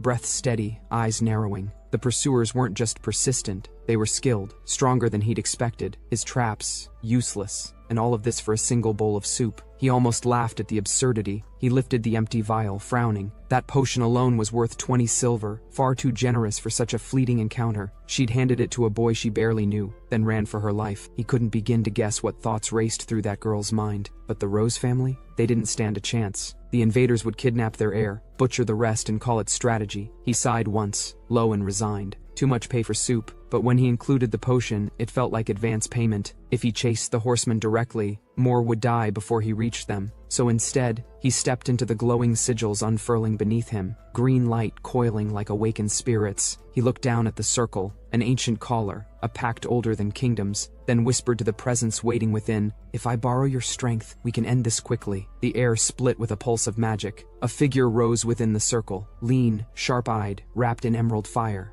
Ryun lifted his hand, the summoned spirit mirroring the motion like a dark reflection. This would be Kornak's first task, whereas the escort advances down a dirt road toward the mountains. Riders surround the carriage. Captain Kennel glances back and says they need to hurry. He informs the lady that they will be moving faster and asks her to bear with the carriage shaking. One of the knight asks why the sudden change. The captain answers, "Pursuers, mana users, are on their tail." He shouts that the border is right ahead and orders everyone to move. 2 knights, Chaku and Gaian, are told to take the lady straight to the border if the pursuers catch up. Once they reach it, even the Ani family will not be able to touch her. They will not risk provoking the barren border guard. He tells them to go, and that he will buy time. The knights answer that they will meet him at the border. He thinks that the Ani knights are far above someone like him, who is knighted only by luck, but he is still a knight of the Rose family. The pursuers appear. He confronts them and demands to know who they are to chase the carriage of House Rose. He orders them to withdraw at once and warns that if they refuse, he will take their heads without mercy. One of the hooded riders laughs and repeats his words, asking if he intends to take their heads. They mock him, asking if he thinks being knighted makes him something. Captain Kennel recognizes him. G. Garuta Ani, one of the underlings Ogji Garuta, warns him about revealing his identity, but he replies that they are going to kill all of them except the lady anyway. He orders his men to bring the woman before they reach the border. They respond with "Yes, sir." They charge forward. Captain Kennel yells, demanding where they think they are going. An explosive spell lands. He reacts in shock. He identifies the attacker as a mage, and notes that they are at least second circle. Garuta says this guy will handle the knight himself, night to night, and adds that it will not change the fact that the knight will die here. Kennel recognizes the other guy with Garuta, Captain Saiso. He wonders why the former captain of the Rose Knights is here. Garuta answers, "Money." With the Rose family gone, he asks if they expect him to starve. Garuta says it has been a while, so they should entertain him properly. Captain Saiso steps forward into the fight. Their blades clashed. Kennel demanded to know if they had no sense of knighthood left. Captain Saiso scoffed that the world had changed. There was no chivalry left in Fenestroy. He struck again, urging Kennel to give up. With his talent, he could still swear loyalty to a better lord. Kennel spat back not to spout nonsense. The enemies discussed finishing him and assumed Shenton must already be captured. Captain Saiso offered cold apologies before attacking, but a sudden blast struck him from behind, sending him flying. Captain Saiso jerked around in shock, demanding to know who it was. A green vortex tore open, and a glowing figure emerged, eyes blazing. Power wrapped around them as they struck Captain Saiso, burning through his armor. Energy spiraled again as the figure, none other than Kornak, gathered more force. They launched forward, overwhelming the battlefield with a storm of green magic, forcing the enemies into panic as the attack consumed the area.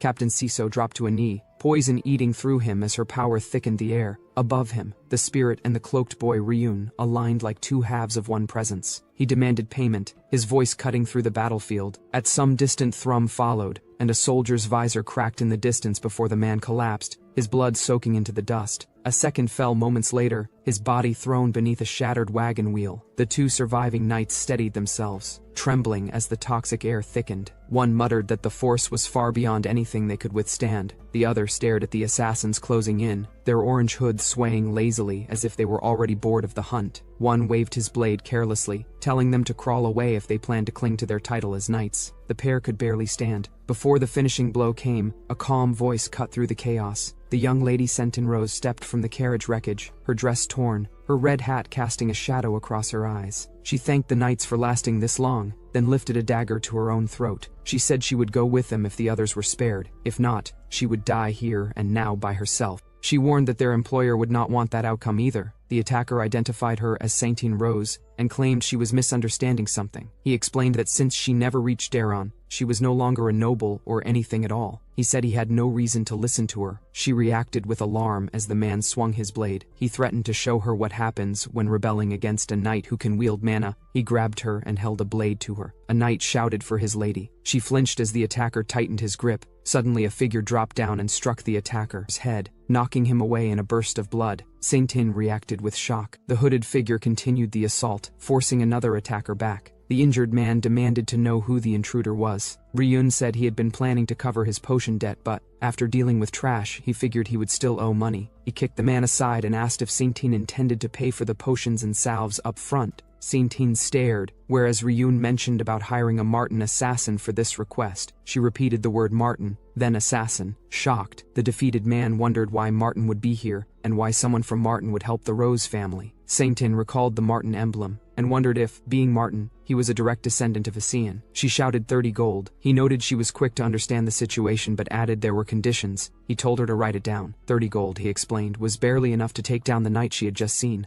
let alone deal with the family's second son, the former Rose Knight commander. He added that even a 3-circle mage would find that amount far too little. The beaten knight cursed him. Ryun ignored him and told Saintine to decide quickly. If the contract wasn't finalized, he had no reason to stay. Saintine realized that if he left now, their entire escape plan would collapse. She clenched her fist and decided there was no time to worry about consequences. She resolved that, if it was for protecting the family, she had no choice. Saintine hesitated, sweat forming on her lips, then promised she would give him everything he wanted. She pleaded, and Ryun accepted. Green energy rose around him. The wounded man muttered about Ryun calling himself an assassin while showing his face. He recalled how people claimed assassins should hide their identity, but Ryun dismissed it as something only timid cowards said. Ryun added that a real assassin made no mistakes and stayed confident even when revealed. Ryun moved, striking the man and cutting him down. Blood scattered as the man collapsed. Saintine glared at Ryun. Ryun reflected on his first official contract as a Martin assassin and how the reward was everything the Rose family owned. He considered that such a reward required a fitting reputation. The injured man shouted for him not to speak nonsense and questioned whether Ryun thought he could defeat them so easily. Ryun simply questioned who us referred to. Suddenly another knight attacked Ryun from behind, but he dodged while he crashed to the ground, sliding to a stop at the knight's feet. The knight mocked him, asking how long he planned to stay down. Another reminded him the opponent was a Martin assassin from House Asani and should be taken seriously. Ryun rose with green energy coiling around him. The knights attacked together, claiming his job from the Rose family was a mistake and boasting about their synchronized, position-shifting swordsmanship meant to make him regret it.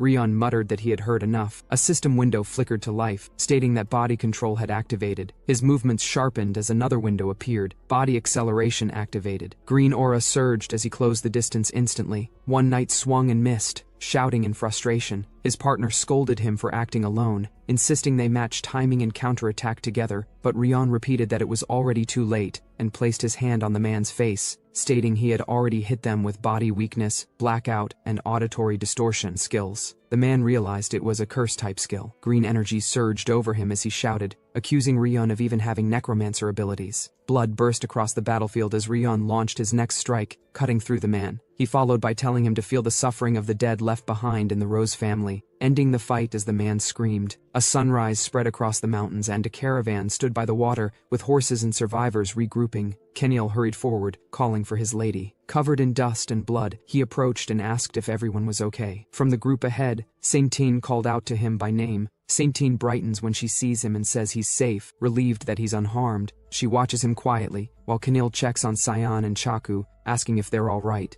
They explain the captain took down the pursuers, and he reminds them they were supposed to meet at the border. The two hesitate. Kennel adds that a mage suddenly helped them, and after defeating both the traitor and the mage, they captured the Garita man as well. The others look at Ryun, wondering if he was involved. He forms a magic circle and sends the captured man crashing to the ground. Kenil then asks why Ryun is there. Saintin explains that the boy claims to be an assassin from Martin. Kenil thinks to himself that he expected it. He notes it explains why the mage fell so easily. The prisoner, Gurata, repeats Martin in distress. Gurata tried to bargain for his life, offering double and then triple payment, insisting the Rose Woman must have deceived Ryun. He reminded that House Hassan's creed concerned only the client's goal, not the client personally. Ryun added that he talked too much. Gurata stated that as long as he will pay, nothing else mattered. Gurata tried to continue, but Ryun cut him down. Blood splattered as he fell. Ryun asked how Gurata dared treat him like a bargain bin assassin. Facing Saintin, Ryun explained he had no idea what the Rose family had promised him. He added that Martin did not tolerate skipped payments. He reminded her she should already understand what kind of organization the Assassin Guild was. She forced a smile, agreeing. Ryun said he wasn't expecting immediate payment and understood the Rose family's current situation. He asked her to officially file the 30 gold contract with Martin and said the remaining verbal agreement would stay between them. She accepted. Ryun ordered them to gather themselves and keep moving. He assured them no one else would follow and that Martin would handle the bodies. He instructed them to tell the border guards they were attacked by bandits. The guards understood. One noted how thoroughly Ryun handled things. As Ryun turned to leave, Kenil called out to stop him, but Ryun activated a green spell and vanished. The two standing before the swirling energy watched as the vortex collapsed. One knight muttered that he had vanished. Kenil stated the attacker was an assassin from Martin but noted that wasn't the full story. He recalled Lion calling himself an assassin as Ryun didn't told his real name to them.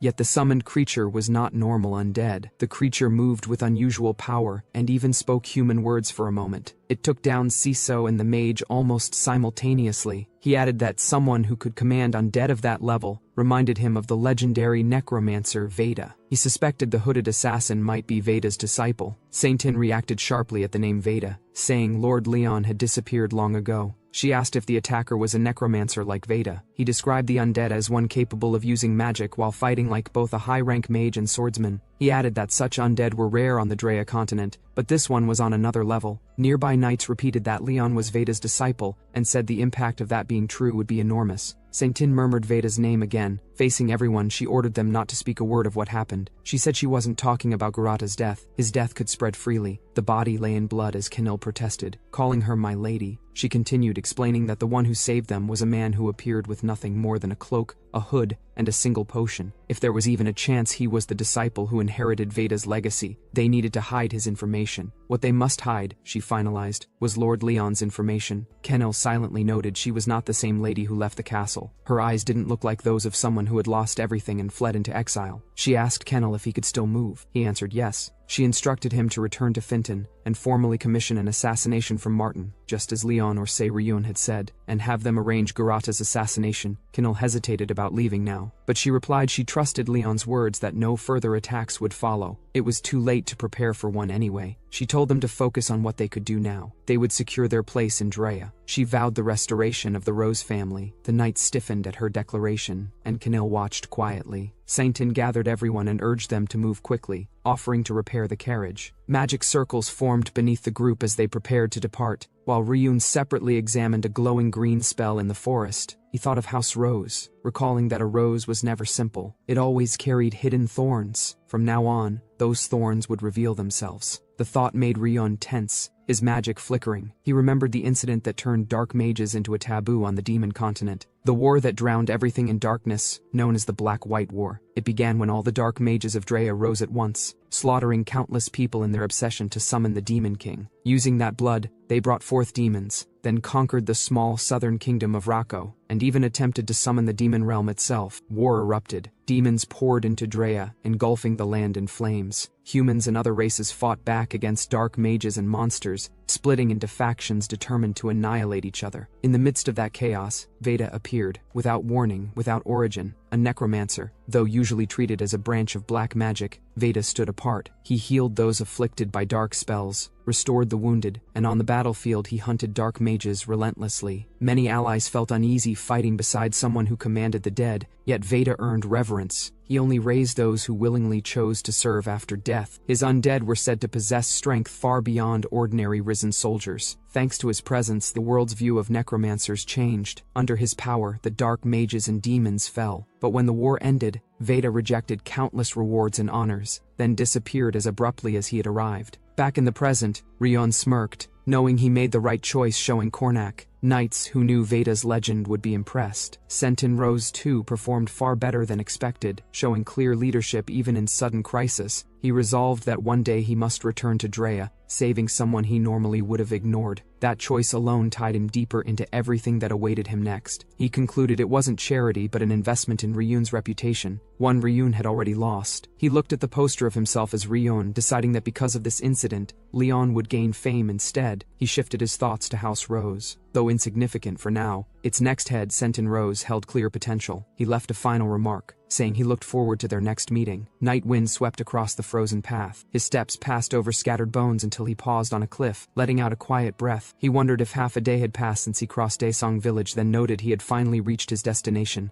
A vast crater glowed beneath him, blue light drifting upward. It marked the starting point of the Dark Zone, its 12th level. Ryun wonders how far he has come down. He thinks he must be at a depth where sunlight can't reach anymore. For some reason, there is still light here, but the darkness feels thick enough to swallow it. He thinks that sometimes monsters they can't handle burst out from within. He recalls that humans constantly defended the Drea continent, and Sermons studied the Dark Zone at the front line. This place was a dungeon going underground, a tall tower, and a vast sea all at once. It made people wander like an incoherent maze, so the Drea continent divided its boundaries. Floors 1 to 6 were assumed to exist but were never discovered. Floors 7 to 12 were found and even explored. The higher the floor number, the closer it is to the outside and the weaker the monsters. On the 12th floor there are goblins, mutated beasts, even orcs. He thinks it was a good thing he studied this place back when he was in the Sermon family. He believes it is the best place to level up, rather than hunting monsters scattered around the Drea continent. A place where they live densely packed is much more ideal for a player. For him, it is the perfect hunting ground. In the Dark Zone, compasses and maps don't work. The only way to navigate is through mana. His experience increases. Ryun thinks that the 12th floor is basically a beginner hunting ground. He knows people rarely come here, and because of the maze-like layout, meeting others is uncommon. He thinks this means he can freely test out power he never had the chance to use before. He prepares the necromancer abilities he had held back from using outside. He uses the skill to raise the dead. Undead monsters rise, and he judges that even if it is just a bottom-tier zombie made from a goblin, as long as it works as a meat shield, it is enough. Death's Hand activates. The undead he raised becomes stronger, and its duration increases. He thinks that a place filled with monster corpses is perfect for using Death's Hand. He says that it is good, and wonders if he should relieve some stress. The undead rush forward, and monsters scream as they are torn apart. On the 12th floor there is really no threat. The number of undead has grown to about 30 bodies. Ryun makes the undead fall. He watches the green light fade and thinks about his limit. He wonders if 30 or so is really all he can control. He remembers that in his prime, he controlled tens of thousands. He thinks that undead are like puppets on strings. He has to control each one,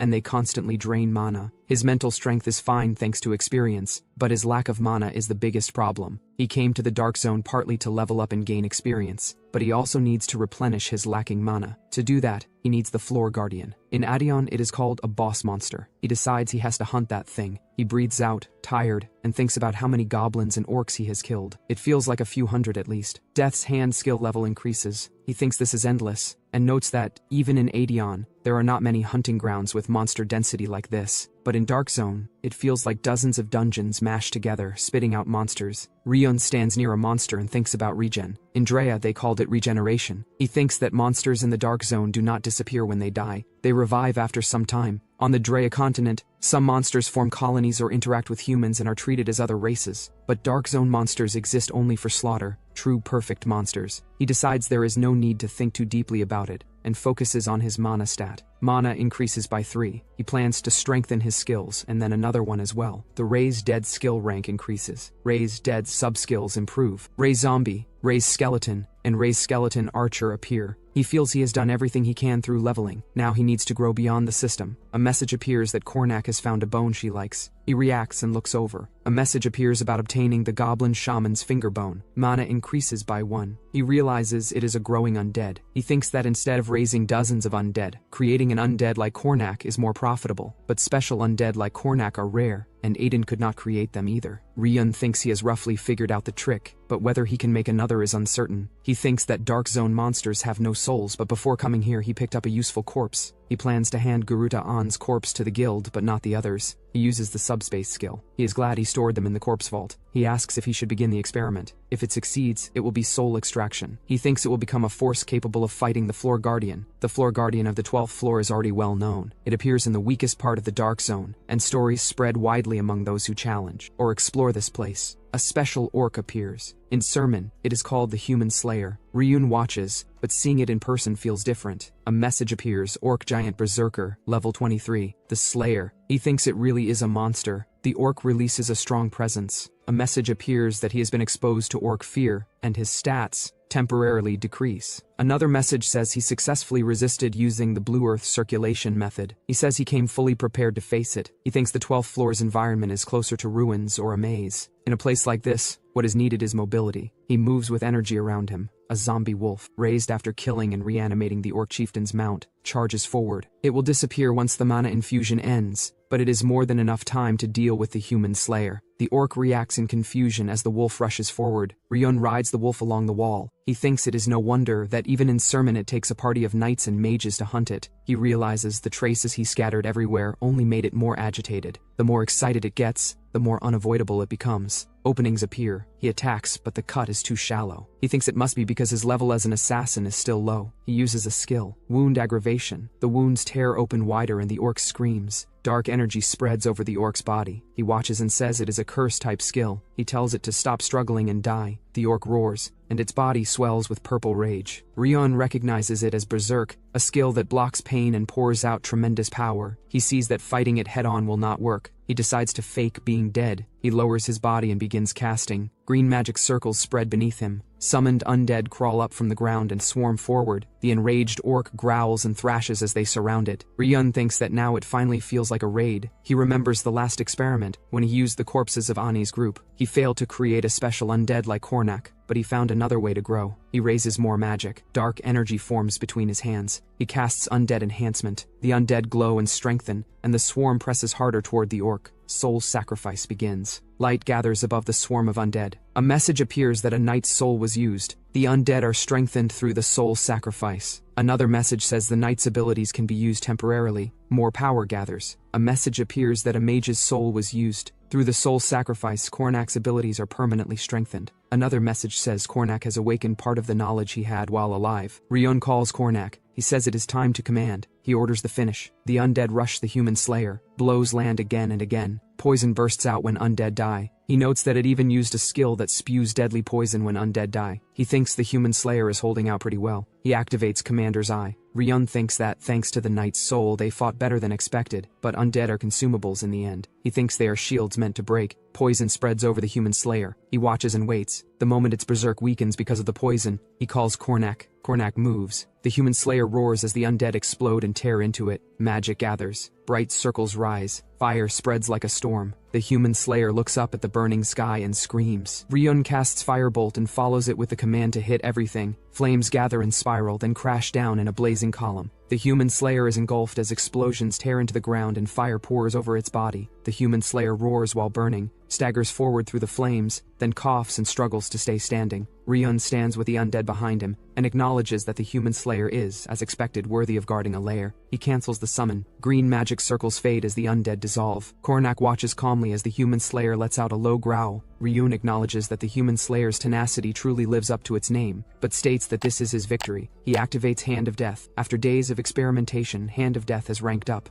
and as a result, a new ability has been unlocked. He activates Life Drain. Notifications appear stating that he absorbed 3 horsepowers and 1 mana from the human slayer, Then that he has reached the maximum absorbable amount at his current level, the human slayer stiffens as dark energy spreads through its body. A notification appears stating that he has hunted the human slayer. Another states that because this is his first time hunting the human slayer, a bonus EXP is awarded. Another states that his level has increased. A notification states that with Phantom's ability, he may extract the human slayer's soul. With a 57% success rate, Ryun realizes he can extract the soul of a named boss monster. He recalls thinking monsters in the Dark Zone had no souls and concludes that layer guardians are different. He notes the 57% chance and decides there is no way he is passing on this opportunity. He activates soul extraction. Dark energy pulls at the human slayer's form. A notification appears stating that soul extraction from the human slayer succeeded. Ryun reacts as the extracted soul stabilizes. Ryun finds it strange that the clarity is gone. He wonders why the body has not disappeared, and thinks it should vanish upon death and then regenerate. He asks himself if this means he can face the next challenger. He considers that if this is like the Knight's Guardian, the Dark Zone will notice. Elsewhere, a group moves through the area and is told to go this way. They arrive at a damaged site. One of them realizes these are definitely traces of a battle, and says the report was that the human slayer was killed here. Another adds that the number mobilized was at least 30, including well-trained elites such as mages. A woman questions whether that is even possible. A knight agrees it is strange and notes that among those registered to enter the Dark Zone, there were no groups of adventurers or trainees large enough for this. It is also pointed out that the attack patterns are not random and look like the work of someone experienced in hunting. They conclude it was a human. Women states with certainty that the human slayer has been hunted. It is said that with the layer guardian gone, the monsters of the 12th layer will rampage and attempt to break past the boundary. An order is given that all forces are to be committed to prevent layer escape. Someone asks who in the world could have done it. Noting that with Sermon's strategy weakening them, even knights and mages struggle. Man asks Jang what troubles him so much. Jang answers that it is nothing at all and says they should clean up and return quickly, adding that his arm is still unstable since the last mission, and he should not overdo it. He thinks this is not just the trace of a hunt but a signal left behind,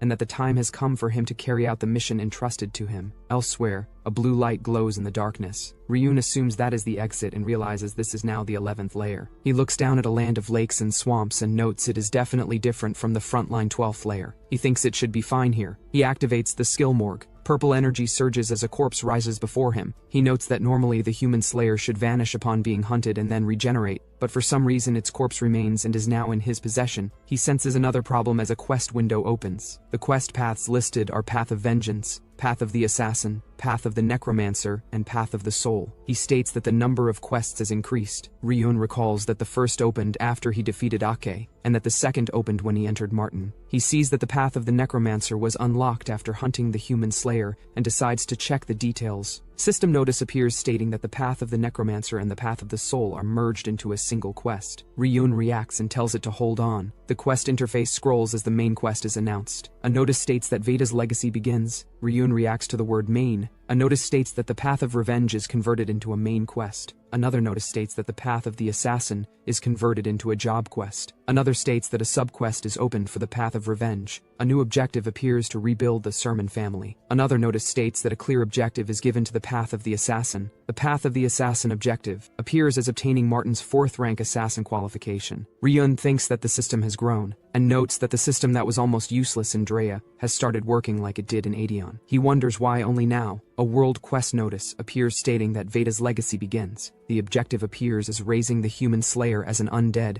Ryun questions whether such a coincidence can really happen. He wonders what connection exists between the human slayer and Veda. Ryun notes that it is also a world quest, and recalls that killing a god in Adeon was the only world quest he had ever received. To resolve his doubts, he decides he has no choice but to complete the quest, and raises his hand as a magic circle forms. The command to raise the dead activates, and green and purple energy pours into the corpse. The body reacts as the energy twists and condenses, but something feels wrong. Ryun reacts in confusion as the mana flow surges. The energy violently drains his mana, forcing him to grit his teeth as it continues uncontrollably. A vortex of dark power expands, and a massive armored undead form emerges from within it. The undead completes its manifestation, radiating overwhelming pressure. Ryun recognizes it as a skeleton berserker, and admits that he had expected an undead on Kornak's level instead. A notice appears stating that he has succeeded in Veda's legacy by raising the human slayer. Another notice states that a new quest begins, with the objective to complete the human slayer. Another notice states that a hero's soul is required to complete the human slayer. Ryun reacts in silence, then notes that it absorbed that much mana and is still incomplete. He looks at the human slayer while holding a golden system window and comments on its terrible efficiency. The surroundings shift to a forest as monsters scream and charge. beasts roar and rush forward. The skeleton berserker charges into them, swinging its weapon and cutting through the monsters. Ryun notes that even if it is incomplete, it is still quite useful against normal monsters. He observes that the disappointing part is the mana consumption, as expected. He notes that the skeleton berserker is a special type entity, and that it does not disappear and can be stored in the corpse vault, but with limitations. But the problem is that it needs a constant supply of mana, and that with this condition, raising other undead would be impossible. He states that he still found a way to use it properly, with Kornak handling long-range attacks and the skeleton berserker acting as a tank and warrior in close combat. Using the two together to clear floors reminds him of hunting in parties back in Aedeon. A notice appears stating that Deathhand's level has increased. Another notice states that his mana has increased by 3. Ryun says he cannot focus only on hunting and recalls the other reason he came here. He activates the blue earth tempering method. Green energy spreads outward in a wide pattern, scanning the surroundings. The area grows quiet as the effect fades. He concludes that it really is not here. According to the Asan family's information, this dark zone is where his brothers were seen. He keeps activating the blue earth tempering method to look for resonance, but finds none. He says he cannot feel any resonance from his brothers and wonders where they are. He recalls that the Asan family's intel said they went deeper, to the 9th floor, and considers that this may be natural. He thinks that the problem is whether his current strength can handle the 10th floor or higher. The blue earth tempering method reacts. He is startled and realizes it is resonating. He understands that someone who learned the Sermon family's tempering method is within detection range. He senses 2 people approaching. He determines that one of them is neither a knight nor a mage. He notes that if they were knights or mages, they would not dare leave footprints in the dark zone. He observes that the other moves like someone trained, and is wearing equipment, with one distinctive feature, only one arm. He wonders if they are truly from the Sermon family, and considers whether he should reveal himself. He decides he wants to avoid returning to his original appearance for now. Before he can act, someone suddenly appears behind him and comments that he has become so cute they almost did not recognize him. He reacts in shock and calls out a name. Realizing it is Sena, another voice greets him respectfully, addressing him as young master. He recognizes the speaker as Chief Steward Truno and also notices Jang standing with him. Truno says it has been a long time and explains that if he had not used the tempering method, they might not have recognized him. He adds that they hurried here after seeing the traces he left behind, and that while following those traces, they detected the activation of the blue earth tempering method. Truno explains that, as instructed, Jang was told to guard this place and treat any unprecedented anomaly in the dark zone as a signal announcing Ryun's appearance. Jang adds that it is a great honor to be entrusted with such an important role. A sound stirs in the forest. A presence emerges behind Ryun. A woman stands there, calm and composed, and tells him that he is safe. She says it has been a long time. Ryun lowers his gaze and addresses her as his mother. A memory surfaces of her always being away from the family, running from place to place. He recalls that back then, he did not know all her efforts were for Sermon and for herself. He remembers that he had seen her face only a few times in his life, and that he had resented her deeply. She calls his name and tells him that he is of the Sermon bloodline, and that now he understands. He understands that she struggled desperately because she could not afford to lose even the last one left child she had. A barrier spreads outward. Sena says she has set up a barrier. Ryun's mother thanks her and says they can now talk comfortably. Ryun calls out to Jang and mentions his arm. Jang explains that it is an injury he suffered when the Patton family attacked the young master's carriage. He adds that because of this injury, he was entrusted with the important duty of protecting the chief operator Truno, who is hiding there. Truno explains that since he is officially considered dead to the world, with Sena's help he set up a temporary shelter in the dark zone and went into hiding. Sena says it is the perfect place to work behind the scenes while avoiding the Patton family's eyes. It is said by Ryun's mother that such true, heartfelt loyalty to the Saren family, and the trust the family head has without those ties, would not have been possible otherwise. Ryun is told that he has captured their hearts splendidly, which makes him blush. Ryun's mother says she heard that Ryun planned all of this, and now, as the mother of the Saren family's young master, she cannot help but ask him who took young Patton's finger and handed son's Patton over to Sena. Ryun admits that it was all his plan. She stated that with the evidence that his son's Peyton, they were able to force mediation from the Patton family, and even receive massive compensation. Having had their child kidnapped, the Patton family had no choice but to swallow their rage. Ryun's mother says that he is the one who brought about that result, then asks if he is truly her son, Ryun. Ryun answers that he is her son and states that he is Ryun's Sermin. He thinks that he may not be the Ryun she once knew, but that he is indeed the son born from her womb. Ryun's mother thanks the goddess. She says she will ask just one more thing. She asks why she senses the aura of death from him. Ryun reacts in shock as the words "the aura of death" echo. Ryun thinks that she must have detected the aura of a necromancer from him, and adds that he is a swordmaster, and at the same time a paladin. He understands that against her as a holy knight, half-hearted excuses will not work. When Son's Peyton kidnapped him, it became the signal flare for his plan. It was not just her but also Sena and even Jang. All of them were indispensable in carrying out that plan.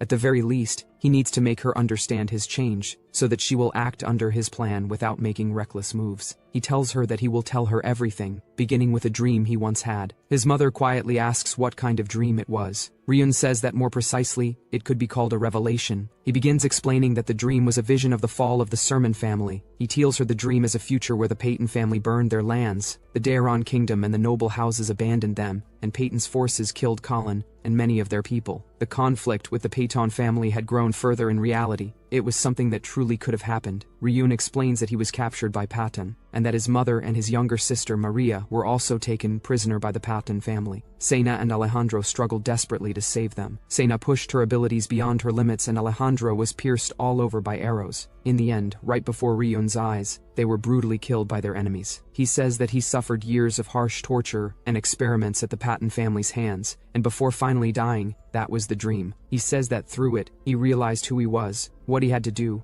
and what he was capable of. His mother asks if that is true, and whether that dream became the trigger for all these events. Ryun answers yes and declares that he is a sermon. Truno thinks that if anyone else had said this, it would have sounded like complete nonsense. But considering what Sons Peyton actually did, it cannot be dismissed as absurd. Sena wonders if it was a divine revelation, or if he could be said to have been shown the future. Ryun's mother considers that it may be a power passed down through the sermon bloodline, or that this child had been moving behind the scenes to prevent that dream from becoming reality, and that he obtained the power to make that possible. Otherwise, she says, he could never have taken Peyton's finger or faced the dark zone. She pauses and asks what his plans are from here on. Ryun asks if she truly believes him, questioning whether she would believe a story like this from a child. She answers that he is not a child, but someone making and carrying out a decision for the future of the Sermon family, and that she and everyone there will support him with all they have. Ryun accepts and says there is no turning back now, then states that there is something she, as his mother, can never allow. When she tells him to say it, Ryun declares that she must give up the name of a prestigious family. His mother reacts in shock as the weight of those words sinks in. Truno reacts in disbelief and asks if he is saying to give it up. He urgently calls out to the young master and says that if they do, the Sermon family will be reduced to an ordinary house and lose its status as a prestigious family. Ryun calmly says that he knows. Ryun adds that regaining that title would be impossible for the current Sermon family. Sena explains that a prestigious family is authority backed by real power, one that can stand above nations and decide the fate of the world when humanity faces catastrophe. Ryun's mother also said that such a family holds representative authority in matters involving other dimensions beyond Rhea. She asks if he is telling them to abandon that name. Ryun answers that they must and states that Peyton will start a war. He explains that Peyton knows the Sermon family's current condition better than anyone, and will see this as a gamble worth taking to become the greatest prestigious family. He asks what will happen to Sermon if war breaks out, and whether they can win. Ryun explains that once a conflict between prestigious families begins, even kingdoms cannot intervene. He says that right now, without a kingdom backing them, they will lose without being able to do anything. So they must abandon the name of a prestigious family and take shelter under a kingdom's name, seeking the protection of the continent's order and laws, and that for this, his mother's decision is necessary. Ryun's mother asks if he is serious. Ryun steps forward and says this is not running away or giving up, but a tactical retreat and a clever move to lure the enemy into a trap. He urges her to think about it but not to take too long. He then says there is one more thing and tells her that she must bring his younger sister Maria back quickly. Sena reacts and asks if, with Sermon in turmoil, he truly intends to bring the young lady back to the family, saying that Maria is her mother's only hope. Ryun responds that they already placed some expectations on what Maria can do, but rather, this is what will truly be for Maria's sake, and the way to draw out what Maria desires. He asks for her understanding, saying this is all he can say for now. After a moment of silence, Ryun's mother answers that it is very well. She declares that they will relinquish the prestigious family title and bring Maria back. She places a hand over her chest and says that she should have done this long ago. Ryun thinks that this is the right choice, and that it will allow them to avoid unnecessary sacrifices. She reflects and says that it seems she is not fit to lead the Sermon family. Ryun reacts in surprise. In response, she calls his name and states that before she is a holy knight and the family head, she is his mother. She says that what he said means he must take responsibility for Sermon. As the family head currently leading Sermon, she declares that she will test whether he is qualified to bear that responsibility and tells him to endure one strike from her. Those watching react, realizing that this is the blade of a holy knight, who is both a swordmaster and a paladin, and they call out to the family head. Ryun understands that he is the only one directly suitable for the irreplaceable position of family head. His mother knew it as well, that his father and his brothers are already as good as dead. That is why, even unofficially, she intends to hand over the position of family head here. She declares that if he withstands her strike, she will follow his words, and that she will take responsibility for persuading the elders in the family, along with all consequences that follow. A system message appears stating that a quest has been triggered. Ryun focuses, his eyes steady, as the quest titled Ryun's Mother, or say Celine's recognition, is revealed. Celine raises her sword, and Ryun tells his mother that he does not wish for her to bear that responsibility. Ryun tightens his grip as power gathers, deciding that if this is the only way, then he has no choice but to do it. Ryun identifies his mother as Celine, known to the world as the Silver Dragon. Celine is a swordmaster and a paladin, but she cannot wield both powers at the same time. If Celine tests him with the power of a swordmaster, it will be mana, and if she uses the power of a paladin, it will be divine power, so Ryun must change his response according to that power. Ryun sees it, Celine moves in an instant, and Ryun realizes it is too fast. The strike comes down, and Ryun cannot block it or dodge it either, leaving him stunned as he wonders what that was.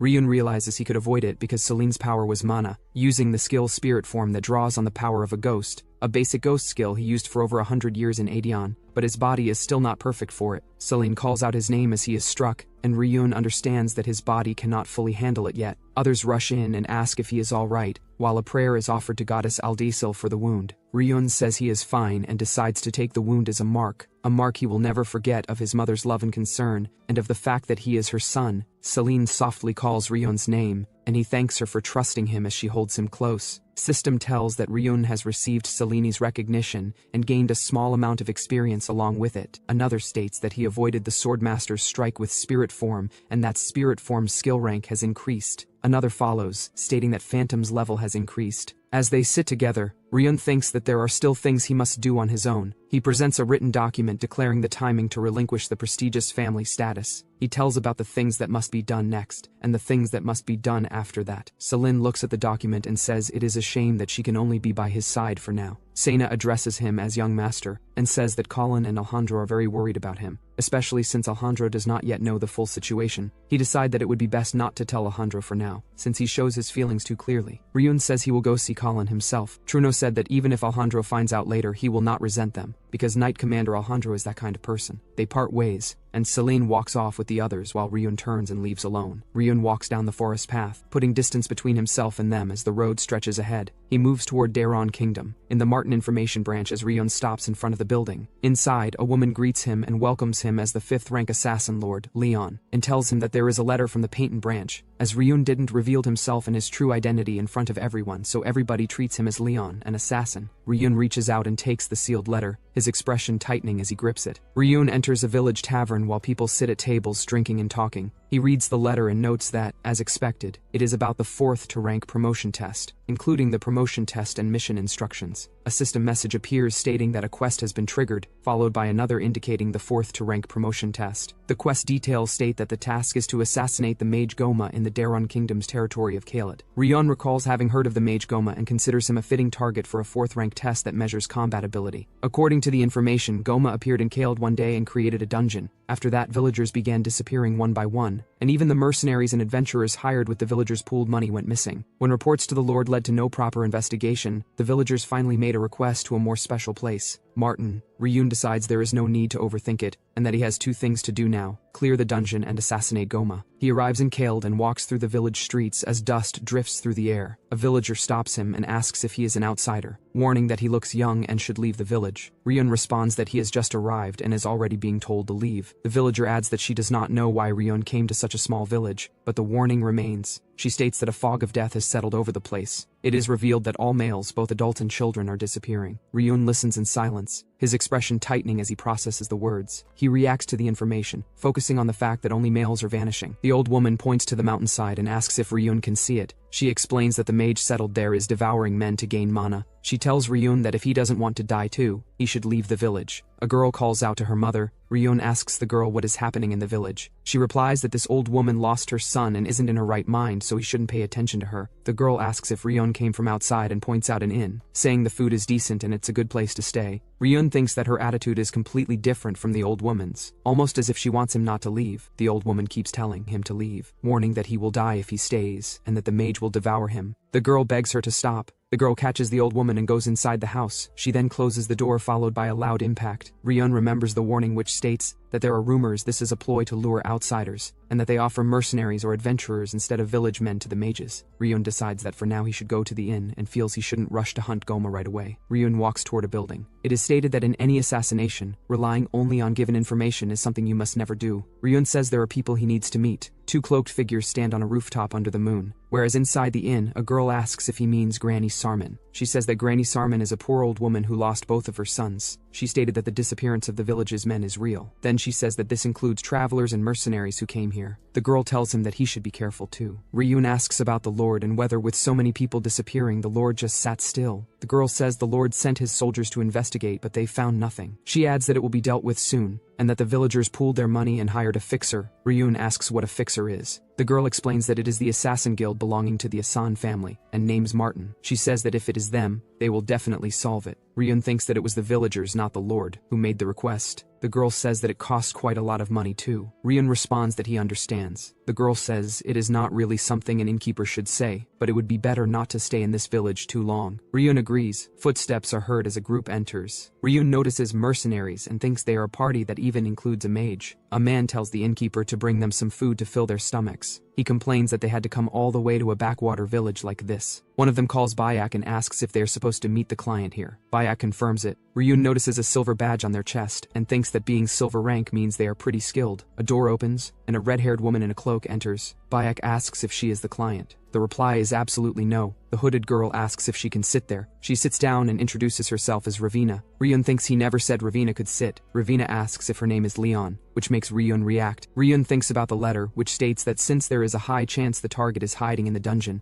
they will send an assistant for the dungeon raid named Sapphire. Ryun reacts, wondering why they sent a guide instead of an assassin as support, and complains about his name being called so carelessly in an open place. Ravina says it is an honor, and that she is happy to meet the talent everyone at the Martin branch has been talking about lately. Ryun gestures for Ravina to be quiet. Ravina apologizes and says it is her first time seeing a real Assassin Guild member, but Ryun tells her to be quiet. A person asks why the client is taking so long. Bayak says they will come soon and tells him to have patience. He adds that they even gave up a troll hunt to come, so it better be worth it. The bearded man says it is their first dungeon, a chance to make the Steel Shield Mercenary Company famous, and that if it goes well, they might even get a promotion. Ryun thinks that it looks like they did not hear them over there. Ravina says they are just rookies. Ravina says they do not even know how terrifying that dungeon is. She judges by their gear that none of them seem specialized in trap disarming or navigation. Mage sits with her arms crossed, and Ravina points out that it is obvious they are relying on the mage. She adds that this is why adventurers are no good and that they think a mage can handle everything. Ravina turns with a confident expression and begins to speak about how professionals like them are different. Ryun stands beside her and watches. Footsteps sound as someone approaches across the wooden floor. The same elderly woman steps forward and asks whether they are the Steel Shield Mercenary Company. She introduces herself as the client named Sarman. Ryun recognizes her as the old woman from the village entrance. A sack of coins is poured onto the table, and gold scatters across the surface. Sarman explains that this reward is everything she owns. She asks them to defeat the mage on the mountainside and at least bring back her son's body. Tears run down her face as she reaches out and says that she wants to bury him in a sunny place. The group reacts in silence. The bearded man clears his throat to acknowledge her request. He assures her that failure does not exist for the Steel Shield, and that they will complete the request, without fail. The bearded man hesitates, and brings up that the reward seems a little low for the risk involved. Ravina comments that it is a ripoff. Sarman admits it and pulls out a ring. She explains that it is a family heirloom, and that she meant to leave it to her daughter-in-law, but offers it if they bring back her son's body. Ryun watches in silence as the ring is shown. The system reports that the Quest Veda's legacy has been updated. It displays a map containing the location of the hero's soul. Ravina notices something is wrong as the sudden change draws attention. Ryun senses it as well. The bearded man reacts sharply when another ring is offered and stops the hand, stating that this is enough. Bae calls out to him to wait, but the bearded man turns and orders the Steel Shield Mercenary Company to move out. He studies the glowing ring in his hand with interest, and notes that finding something like this in a backwater is an unexpected windfall. Ryun looks over with a questioning expression while Ravina stands behind him, puzzled by the sudden turn of events. Scene shifts and we see moonlight falls over the rocky mountainside as wind moves through the trees. The bearded man asks about the appraisal result. Mage examines the ring within a glowing magic circle and confirms that it is definitely a magic item, though she does not yet know what kind of item it is. She adds that it is beyond what she can currently identify. The ring reacts and releases a vivid surge of light. The bearded man remarks that it is worth looking forward to, and comments that for killing a nobody mage in a rural village, this is extremely satisfying pay. He reflects on how unexpected it is to obtain such a treasure. Mage points out that since it is a dungeon,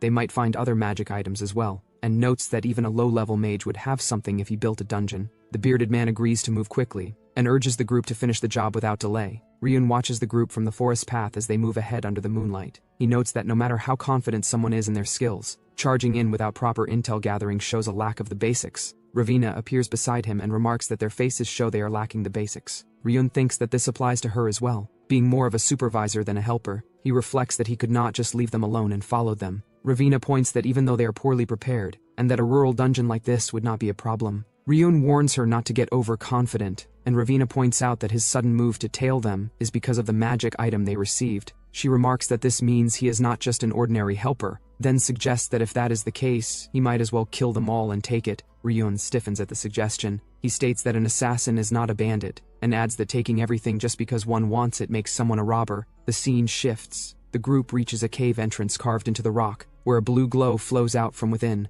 A wave of mana surges from the entrance and spreads outward through the trees. Footsteps move forward as they step onto the path leading inside. The flow of mana gathers and swirls around the entrance, surrounding Ryun and Ravina as they too reach there. Before some moments, Ryun and Ravina reaches at the entrance before the group. Ravina states that it is a dungeon. Ryun snaps at her to stop talking so much, and asks whether she even knows what tailing someone means. She begins to explain, then brings up the noise suppression ring she gave him before they left. Ryun looks down at the ring in his hand and reacts. Ryun explains that he did not get it from her and that the guild gave it to him. She adds that even so, tailing people becomes less boring with it. She cheerfully praises him as a promising talent who received a designated request and is on the path to becoming a full guild member. She points out that Ryun assassinated Garuta Ani. The fallen Rose family makes a designated request to Martin with an enormous amount of money. Ryun asks how enormous they are talking about. Ravina answers that she heard it was 100% gold. Ryun is shocked at the amount. Ryun wonders whether they put the entire payment into Martin. It was supposed to be paid separately, not given entirely to Martin.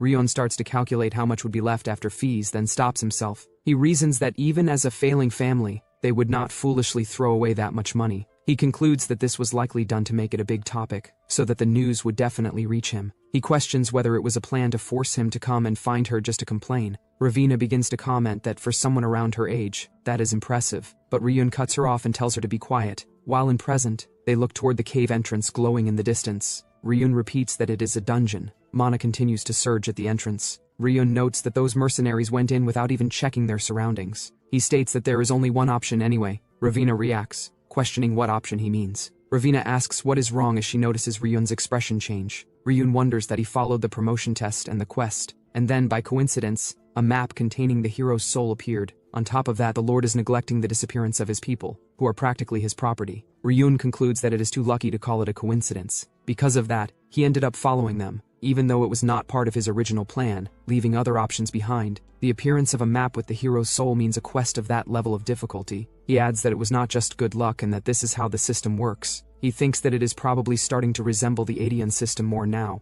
He notes that even without this system, there is clearly some secret in this village. Mana surges at the dungeon entrance as the two of them stand before it. Suddenly, screams from the mercenaries echo from within the dungeon. Ryun turns his head sharply toward the sound. The sound of weapons clashing rings out from within the dungeon. An explosion erupts deeper inside, and the shockwave flashes through the entrance. Ryun watches the blast and questions whether the mage inside caused it. Ravina and Ryun move forward as the noise fades. Ravina notes that the sounds have stopped. He asks how long it has been since they went in. Ravina estimates that it has been about 30 minutes. Ryun remarks that a silver-ranked mercenary company being wiped out in 30 minutes is unlikely. He adds that they probably gained their rank thanks to that mage, but this also means that even such a mage could not last 30 minutes in this dungeon. Ryun decides that they should go in right now. Ravina reacts in surprise. Ryun explains that if they go in now, at least up to where the mercenaries reached, the traps will not trigger again. He adds that they can examine the traps that already went off, and that understanding the nature of the traps will give them more ways to deal with them. Ravina watches him with interest, and remarks that this is impressive. Ryun steps forward,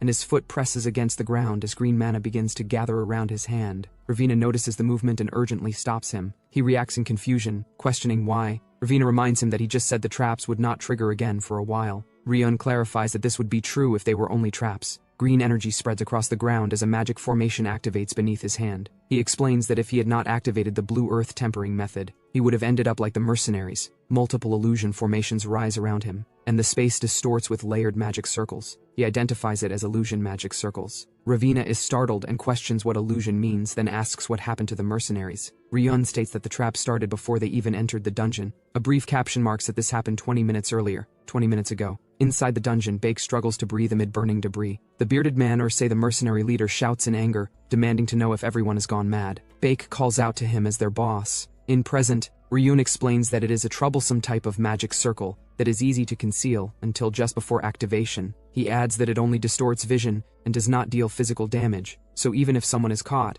they might not notice. He notes that a skilled mage could break it at activation, but those who stepped on it unknowingly were already affected. Ryun explains that people usually prioritize disabling physical traps and likely assume that even if there were a magic trap, a capable mage could stop it right after activation. There is a skill called Detect Trap that can scan for traps in advance, but someone with that level would not be in a party like this. Ravina concludes that this means the group was unprepared. Well before 20 minutes. Inside the dungeon, the mercenaries begin attacking one another in confusion. The leader strikes one of his own men, and another cries out in shock as he realizes the one attacking him is their boss. The mercenary leader charges forward, swinging his weapon and shouting for the monster to die. Another mercenary shouts that the magic item is his. Blood splashes across the ground as mercenaries cut at each other in the chaos. Bake cries out in panic, questioning how many monsters there are. He toward Mage and demands that she do something with her magic. Mage says that she needs time to analyze it, and then tries to drive them back with a small explosion for the moment. She calls for the others to cover her, as a dark creature reaches to her from behind.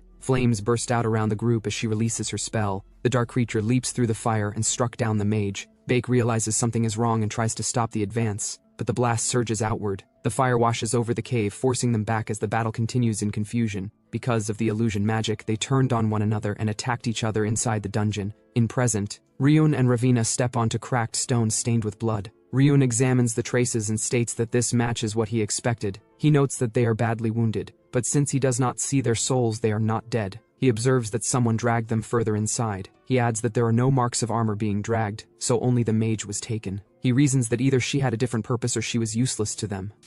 Ryun remarks that if only the mage's corpse were left behind, it could have served as a warning about the trap to the next group. He points out that the problem is the traces of those who dragged the mercenaries away. Ravina looks at the footprints as Ryun notes that they look like human footprints, but slightly different. Ryun recalls that the trap started before entering the dungeon. Ravina asks him to explain. According to the information, Goma did not appear in this village, and immediately build a dungeon to lock himself inside. Originally, an artificial dungeon made by a mage was used for research, training, or even secret inhumane experiments. Goma built a dungeon on the mountainside of Kaelid and lived there without major issues, maintaining fairly good relations with the villagers. When the village's men began to disappear, he was suspected as the culprit and shut himself inside the dungeon, never appearing again. Ryun points out the problem, noting the dungeon on the mountainside outside the village, the mage hiding inside, and the missing village men, and questions how all of these are connected. Ravina reacts with surprise and wonders whether Goma trained dungeon monsters to use for kidnapping. Ryun explains that to abduct adult men, the captors would need to be at least orc level in strength. He adds that if monsters were responsible, footprints would have revealed it long ago. He concludes that those carrying out the kidnappings are most likely human.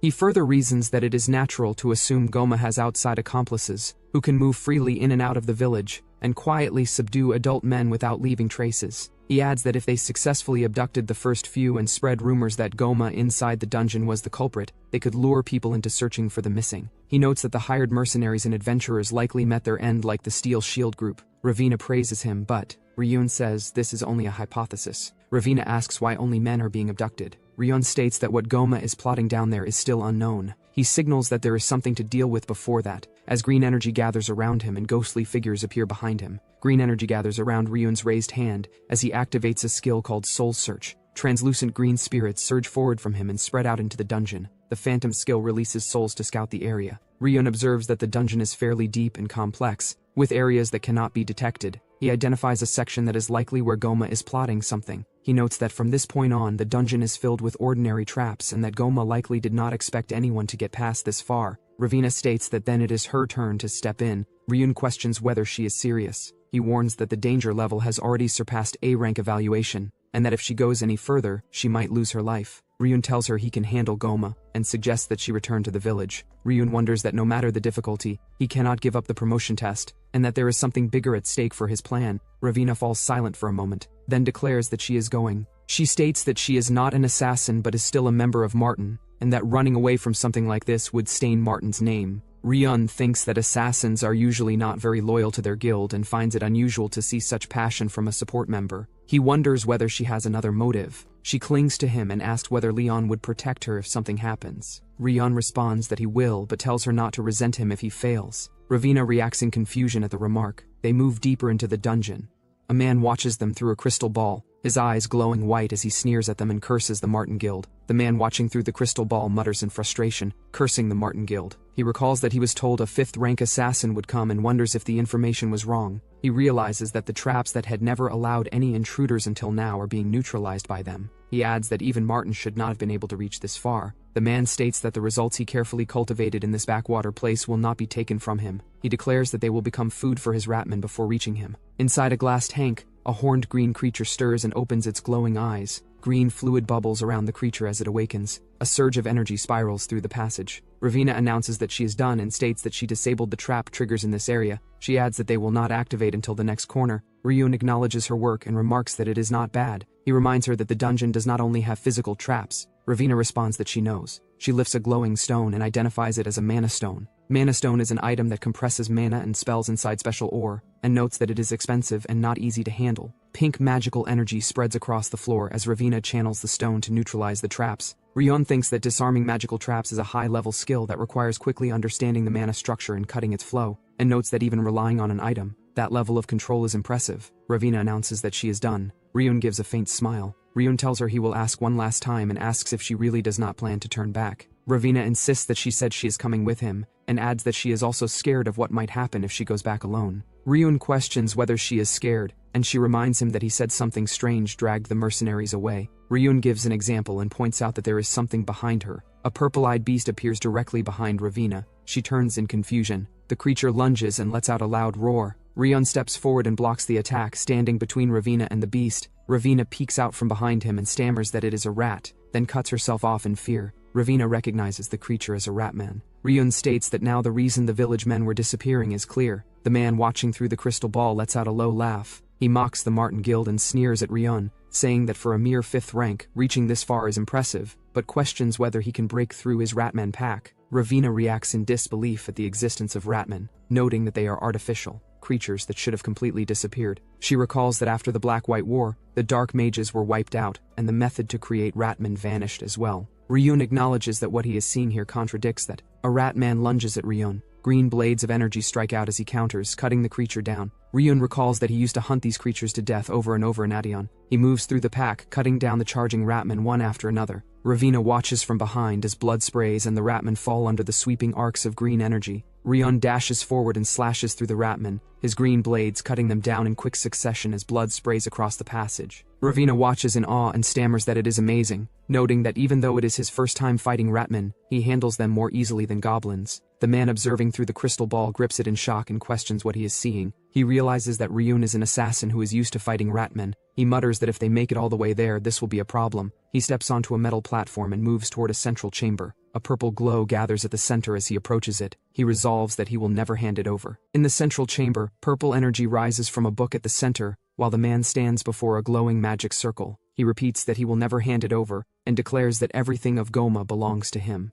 Someone appears at the entrance and tells him to stop. The newcomer reminds the man that he has not forgotten the condition for lending the book. He calmly tells him to continue his experiments as usual. Regarding the intruders, he tells him not to worry. The man hesitates and asks if that is really true. The newcomer explains that he knows how important he is to them and calls him the treasure of their territory. However, he warns that anything beyond reading and researching that book is not allowed. He adds that as long as the conditions are followed, they will ensure his safety. The man hesitates and says that the opponent is still dangerous. The other man dismisses it and calls the intruder nothing more than a Martin bug. Meanwhile, Ryun examines a weapon and concludes that, no matter how he looks at it, the villagers could not have made something like this. He explains that ratmen reproduce at an incredible speed and can evolve to goblin level in about a month. After a year, ratman warriors at orc level are born. Ravina questions what that has to do with the weapons. Ryun concludes that the weapons are made far too well, and considering the dungeon's age and the Ratman's evolution speed, reaching this level should be impossible. He adds that it is not the mage's craftsmanship either. The weapons are too standardized to be the work of a mere village blacksmith. He realizes what it means. Using these Ratmen, someone has been building an army. Ravina points out that to use them as an army, they would need to evolve to warrior level, and this should take a year. But Goma created this dungeon only recently. Ryun concludes that there must be a way to create Ratmen without waiting for reproduction or evolution.